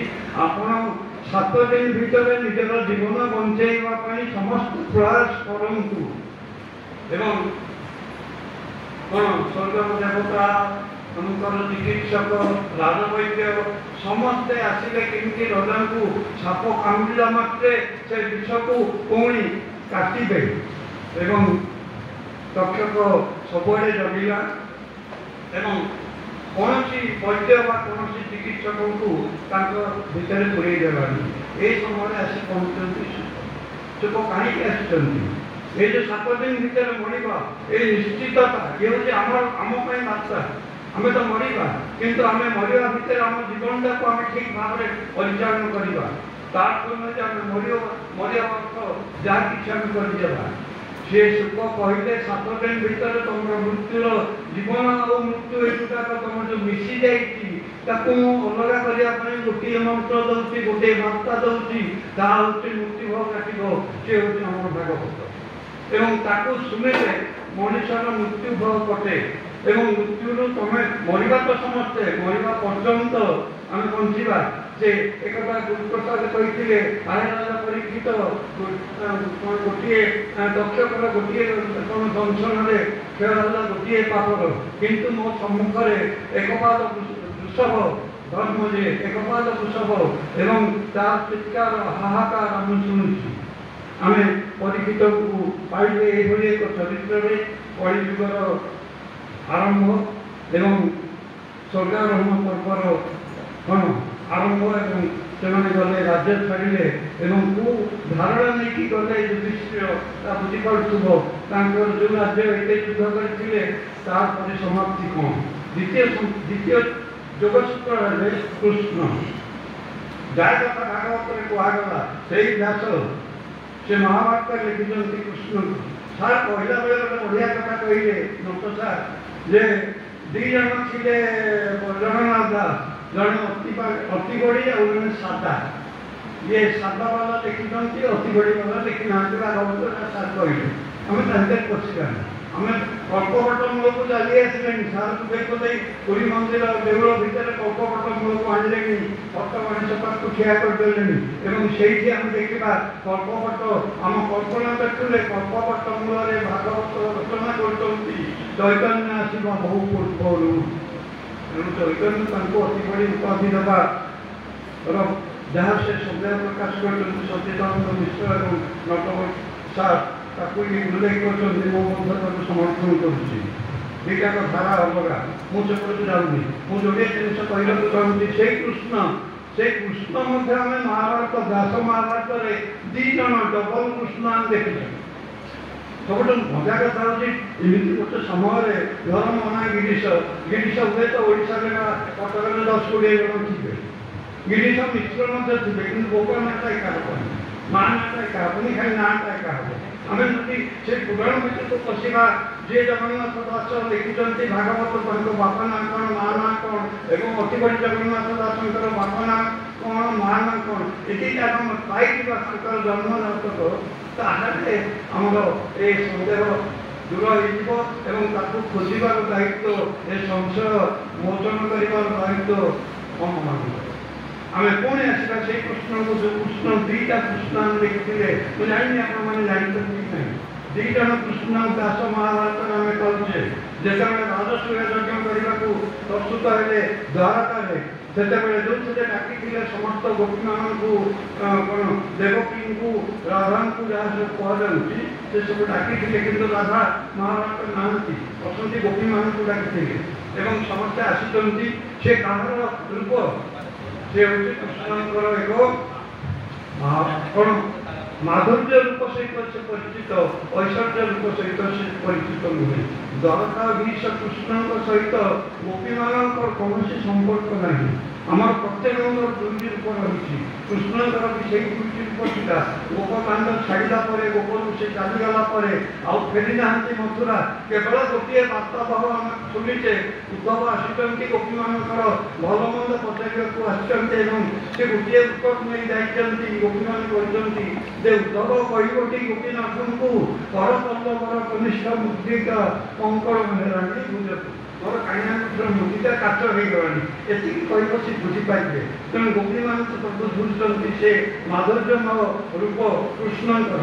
କିନ୍ତୁ ତାପରେ ଆମେ ଯାହା ଦେଖିଲେ ଐଶ୍ୱର୍ଯ୍ୟମୟ କୃଷ୍ଣ, ସେ ଐଶ୍ୱର୍ଯ୍ୟମୟ କୃଷ୍ଣ ଯେତେବେଳେ ରାଜସୂୟ ଯଜ୍ଞ ପ୍ରସ୍ତୁତ ହେଉଛନ୍ତି, ଏହି ସମୟରେ ତାଙ୍କର ଦ୍ୱାରକା ପୂର୍ବ ଦିଗରେ ଅନେକ କୃଷ୍ଣ ନିଜକୁ କୃଷ୍ଣ ବୋଲି ଘୋଷଣା କଲେ ଏବଂ ସେ କହିଲେ ମୁଁ ହେଉଛି ଏ ଜଗତର ସ୍ରଷ୍ଟା, ମୁଁ ହେଉଛି ସବୁଠାରୁ କ'ଣ ଶକ୍ତିଶାଳୀ। ସେ କୃଷ୍ଣ ଖଣ୍ଡ ସେ କେହି କହୁଛି। ଏଇଭଳିଆ ଗୋଟେ ଯୁଦ୍ଧ ହେଲା। ବଳରାମଙ୍କୁ ଯାଇ ଗୁହାରି କଲେ କୃଷ୍ଣ ଯେ ଏମିତି ଆଉ ଜଣେ ପ୍ରେମ କଲେଣି, ସେ ହେଉଛନ୍ତି କୃଷ୍ଣ ବୋଲି ତମେ ଟିକେ ଭାଇ ବୁଝ। ଭାଇ କିଛି ବୁଝିବାର ନାହିଁ, କ'ଣ କହୁଛୁ ନା ସିଏ ରହିବନି। ଇଏ ଦଳ ବଳ ଧରିକି ଗଲେ, ଅନ୍ୟ ସମସ୍ତ ଧରିକି ଏବଂ ତାଙ୍କୁ ପରାସ୍ତ କଲେ, ତାଙ୍କୁ ମାରିଲେ। ଗୋଟିଏ କୃଷ୍ଣ ସେଥିପାଇଁ ରହିଲେ। ମୁଁ ତ ଦେଖିଛି ମହାଭାରତରେ 2ଟା କୃଷ୍ଣ, ତେଣୁ 2 ଜଣ ଅତିବଡ଼ି କୃଷ୍ଣ ଆମର ଭାଗବତକାର ହେବା ବଡ଼ କଥା ନୁହେଁ। ଆଉ ମୋ ବ୍ୟକ୍ତିଗତ ଜୀବନରେ ଆଉ ଗୋଟିଏ କଥା କହିବି, ସେଇଟା ହେଉଛି ମୋ ବାପା ନାଁ ରାମଚନ୍ଦ୍ର ମିଶ୍ର ଏବଂ ଆମ ଘର ହେଉଛି ରସଗୋଲା। ନୟାଗଡ଼ରେ ଆଉ ଜଣେ ରାମଚନ୍ଦ୍ର ମିଶ୍ର ଯିଏକି ନାଟକ ବି ଲେଖନ୍ତି, ସିଏ ମଧ୍ୟ ତାଙ୍କ ଘର ହେଉଛି ନୟାଗଡ଼ ଏବଂ ଏ 2ଟାକ ନାଁ ସମାନ, ସବୁ ସମାନ। ଏତିକି ଫରକ ଯେ ମୋ ନନା କେବେ ଅଧ୍ୟାପକ ନଥିଲେ, ସେ ପେଶାରେ ନାଟକକାର ଥିଲେ ଏବଂ ଓକିଲ ଥିଲେ। କିନ୍ତୁ ଏଇ ଯେଉଁ ରାମଚନ୍ଦ୍ର ମିଶ୍ର ପରବର୍ତ୍ତୀ କାଳରେ ଆମେ ପାଇଲୁ, ସେ ହେଉଛନ୍ତି ନୟାଗଡ଼ର କଲେଜର ଇଂରାଜୀ ଅଧ୍ୟାପକ ଜଣେ। ତେଣୁ ମୁଁ ତାଙ୍କୁ ଅନୁରୋଧ କଲି ଆପଣ ଗୋଟେ କାମ କରନ୍ତୁ, ଅଧ୍ୟାପକ ରାମଚନ୍ଦ୍ର ମିଶ୍ର ଲେଖନ୍ତୁ, ତାପରେ ସେ ନାଟକ ମଧ୍ୟ ରଚନା ମଧ୍ୟ ସତତା ବ୍ୟବହାର କରନ୍ତୁ। ଫଳରେ 2ଟା ସ୍ପଷ୍ଟ ହେଇଯିବ ଏବଂ ଏଇ ଜିନିଷଟା ବର୍ତ୍ତମାନ ସେ ଅଛନ୍ତି ଦ୍ୱିତୀୟ ରାମଚନ୍ଦ୍ର ମିଶ୍ର ଏବଂ ତାକୁ ମୋର ବିନୀତ ଅନୁରୋଧକୁ ସେ ସ୍ୱୀକାର କଲେ। ସେଇଦିନଠୁ ସେ ଲେଖୁଛନ୍ତି ଅଧ୍ୟାପକ ରାମଚନ୍ଦ୍ର ମିଶ୍ର। କିନ୍ତୁ ଆମର ଖୋଜିବ ପ୍ରଥମ ଆମର ୱେବସାଇଟ୍ରେ ରାମଚନ୍ଦ୍ର ମିଶ୍ର ନାନା ଯାହା ନାଟକ ଲେଖିଛନ୍ତି ସବୁ ତାଙ୍କ ପଟେ ପଳେଇଛି, ତାଙ୍କର ସବୁ ନାଟକ ଯାହା ଲେଖିଛନ୍ତି ସେ ଏପଟକୁ ପଳେଇ ଆସିଛି। ଏମିତି ଓଡ଼ିଆ ବିଷୟ ତ ହେବା ସ୍ୱାଭାବିକ। ଏକୁ ତ ମୁଁ କହୁଛି, ମୁଁ କହିବାର ଉଦ୍ଦେଶ୍ୟ ହେଉଛି ଅତିବଡ଼ି ଏବଂ ସାତା ଏ 2 ଜଣ ଯାକ ଆମେ ବୁଝିବା। ତାଙ୍କର ସାହିତ୍ୟ, ତାଙ୍କ ଜନ୍ମକୁଣ୍ଡଳୀ, ତାଙ୍କର ଅନ୍ୟାନ୍ୟ ଯେଉଁ ପଞ୍ଚସଖା କହୁଛେ, ତାଙ୍କ ଦ୍ୱାରା ଲେଖା ହେଇଥିବା ସତ୍ୟତା ବା ତଥ୍ୟ, ତାକୁ ଭିତ୍ତି କରି ଆମେ ସ୍ପଷ୍ଟ କରିପାରିବା 2 ଜଣ ଯଦି ଥିଲେ ତାହେଲେ ଏଇ ଜଗନ୍ନାଥ ଦାସ ଲେଖିଛନ୍ତି ଭାଗବତ। ମୁଁ ପଳେଇ ଆସିଛି ବିଷୟକୁ। ଭାଗବତ ଲେଖା ହେଇଛି ଆମର 600 ବର୍ଷ ହେଇଗଲା, 600 ବର୍ଷ ପାଖାପାଖି ହେଇଗଲା।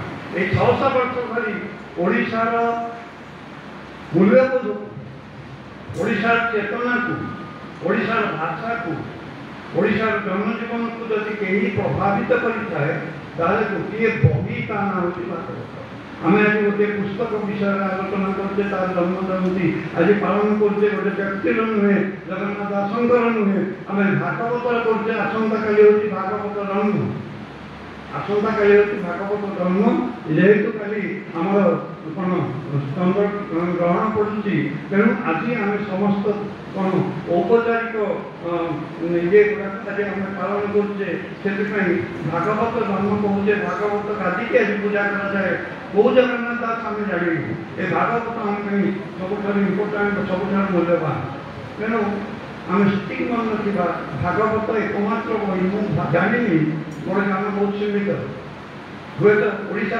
से होती आम वेद ताको आम उद्धार कर प्रति वाक्य गाँ गहली जन समाज एपर्यंत भागवतर प्रति कौन धारी से रक्त मिसी जाइए से रक्त जहाँ भाव से अनुसार से परिचालित होती बाहर को जागले से कहते यहाँ अधर्म या पाप अधर्म जहाँ पाप तो नुहे अलग कितु यहाँ हूँ अधर्म जहाँ धर्म को रक्षा करे ना ठीक भाव में परिचालना करे ना से अधर्म पापटा पूरा आ गोटे आक्टिविटी आ गोटे कर्म जे कि धर्म को आदौ खातिर कले ठीक विपरीत काम कर जाए तेणु पाप और अधर्म भितर पार्थक्य अच्छी किसीटा जदि अधर्म बोली मुझे यह कहली जे गोटे वाक्य कहली ना आहारे कौन आहारे भल मंद ना चेष्टा तो मिले ये किसी बढ़िया जिन आम ये आहार करवा आम जाने आम कौन खाइबा किंतु आम जाने जहाँ मिल आम आनंद सहित खाइबा ये आनंद सहित ग्रहण करवा यहीटा हूँ आम संस्कार आम भारत ओडिशा संस्कृति तेणु जहाँ मिल सादर ग्रहण कर आमर प्रथम वक्ता कुल सचिव महोदय गोटे जिन कहते आम गरल और विष दुईटा को आम भक्षण करूँ दुईटा को आम स्वीकार करूँ आम अस्वीकार करूँ एक विष अच्छी आगे करूँ कहीं कारण देखा जाना बोधे आम जिते कौन खाद्य ग्रहण करूँ पूर्व समग्र खाद्य को आम समर्पण करूँ ठाकुर पाखे आम कौन करूँ अमृत विधानाय सब गुड़ा जब विष थी अखाद्य थी अमृत तुम कौन परिणत कर प्रथम यही खाद्य को तुमको प्रभु समर्पण करी सब किसी अमृत ये अमृत ये विश्वास ये गोटे रही विश्वास भागवतर ये विश्वास ही मनुष्य को बंधे रखी अविश्वास नुहे एवं विश्वास मूल स्रोत भितर आम सब जड़ित आम परंपरा जड़ित आम संस्कृति जड़ित आम भी जड़ित आम आमको जब रक्षणशील कहुए कौन धर्म भितर आम आबद्ध बोली कहुए आमको लज्जा कर किसी ना आम पाखे एक विराट शक्ति अच्छी विराट बंध अच्छी जी कि 500 वर्ष धरी आम समाज को नियंत्रण कर आसाला एभली पृथ्वी कौन करना धन्यवाद।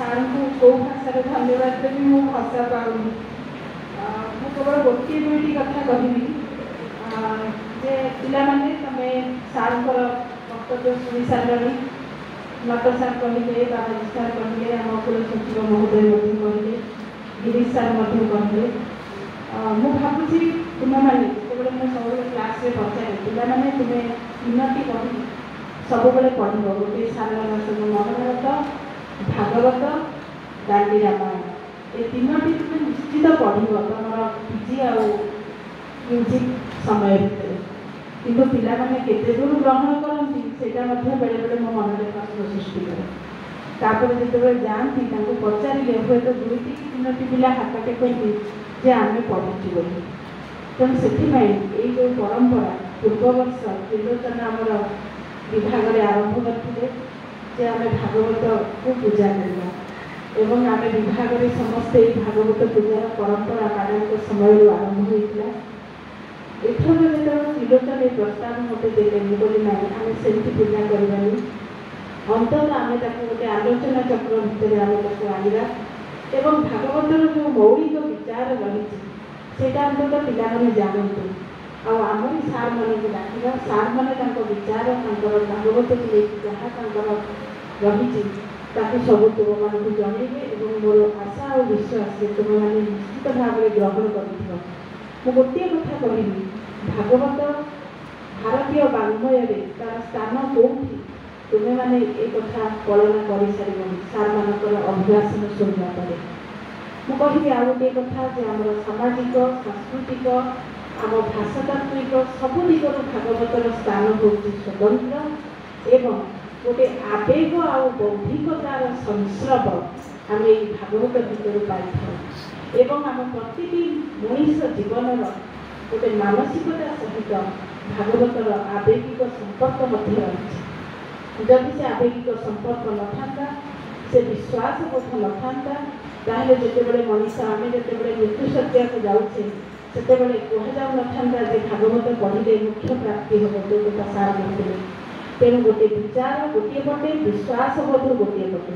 ତେଣୁ ଏ ଦୁଇଟି ଯାକର ଗୋଟେ ସମ୍ମିଳିତ ରୂପ ଆମ ଜନଜୀବନକୁ ପରିପୁଷ୍ଟ କରିଛି, ଆମକୁ ମଧ୍ୟ ପରିପୁଷ୍ଟ କରିଛି। ମୋର ଆଶା ଓ ବିଶ୍ୱାସ ତୁମେମାନେ ନିଶ୍ଚିତ ପ୍ରତିଦିନ ଭାଗବତ ଅଧ୍ୟାୟ ଅଧ୍ୟାୟ ପଢ଼ିବ ଏବଂ ଭାଗବତର ତତ୍ତ୍ୱକୁ ବୁଝିବାକୁ ଚେଷ୍ଟା କରିବ। ଆଉ ଯେପର୍ଯ୍ୟନ୍ତ ତୁମେମାନେ ଭାଗବତ ମହାଭାରତ ନ ପଢ଼ୁଛ ସେ ପର୍ଯ୍ୟନ୍ତ ମଧ୍ୟ ତୁମେମାନେ ଆଧୁନିକ ସାହିତ୍ୟକୁ ବୁଝିପାରିବ ନାହିଁ। ତେଣୁ ଆଧୁନିକତା ପାଖରେ ପହଞ୍ଚିବାକୁ ହେଲେ ଭାଗବତ ମହାଭାରତ ଆମ ପ୍ରାଚୀନ ସାହିତ୍ୟ ହେଉଛି ଗୋଟେ ଭିତ୍ତିଭୂମି। ତେଣୁ ସେ ଭିତ୍ତିଭୂମିକୁ ତୁମେମାନେ ପ୍ରଥମେ ଜାଣିବା ଦରକାର ଏବଂ ଆଜି ଆମେ ସଭାକୁ ଏଇଠି ରଖିବା। ମୁଁ ଔପଚାରିକତା ଦୃଷ୍ଟିରୁ ମୁଁ ତ୍ରିଲୋଚନ ଜେନାଙ୍କୁ ଧନ୍ୟବାଦ ଅର୍ପଣ ପାଇଁ ଡାକୁଛି। ତ୍ରିଲୋଚନ।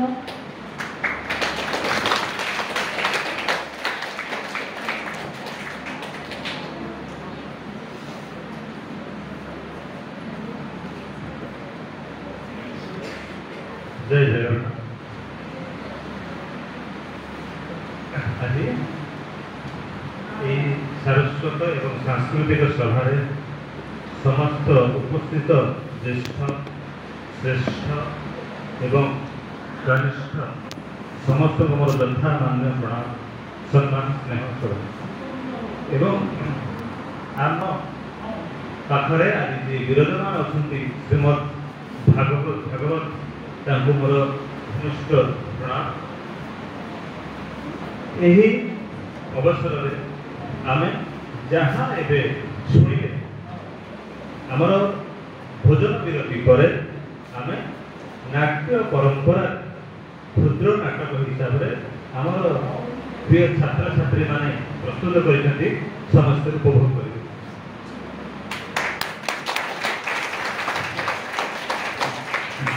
स्वल्प समय भितर बहुत परिश्रम कर आज ये सभा को सफल कर समस्त गवेषिका गवेषक अध्यायी मानू मोर हृदय धन्यवाद एवं आज आमर अनुपस्थित बर्तमान अच्छा कुल सचिव आम विभाग पर बहुत खुशी है आमको गोटे पारंपरिक भाव आम विभाग को जी गुरुत्व बोली भाविले आम से गुरुत्व सब रखिपारे आदि भल आम उपस्थित जे आज बहुत कथा कहवाई भागवत विषय उपहा कथा जानवाई निश्वास को विचार को रखापी प्रोफेसर नटवर शतपथी आम उद्बोधन देते सदा स्मरणीय एवं आमर पाखे प्रोफेसर बाबाचरण पट्टनायक आमको जहाँ उद्बोधन देते आम ताको मन रखा प्रोफेसर गिरीश चंद्र मिश्र आमको जहाँ प्रेरणा देते उपाध्याय विभाग मुख्य डॉक्टर विजयलक्ष्मी मैडम आमको जहाँ परामर्श क्रमे इतने सुंदर सभाटे आयोजन हो पारी मैडम ये परिकल्पना था विगत दिन आम कार्यक्रम करवा जो छुट्टी पड़ जाऊँगी से दिन ग्रहण लगुच व्यथित हो गए बाट कले कौन हो पार गोटे दिन पूर्व को आसला आउ जो प्रोग्राम ये कार्यक्रम ये भव्य मैडम निजे तत्वबोधन सब आयोजन कर उपदेष्टा पाठ्यचक्र उपदेष्टा डॉक्टर राजा कुमार नायक ये सब कार्यक्रम को तनाखी ये सब भव्य कार्यक्रम ସାରଥୀ ସାଜିଛନ୍ତି ଆମର ସଂଘମିତ୍ରା ମ୍ୟାଡ଼ାମ୍, ଯିଏକି ପୂର୍ବ ବର୍ଷ ତାଙ୍କ ସମୟରେ ଏହି ଭାଗବତ ଜନ୍ମର ଆରମ୍ଭ ଘଟିଥିଲା, ଯାହାର ଫଳରେ ଆଜି ଆମେ ଗୋଟିଏ ଘରେ ସେମିନାର ହଲ୍ରେ କରିଥିଲୁ, ଆଜି ଆମେ ଥିଏଟର ରୁମ୍କୁ ଆସିଲୁ।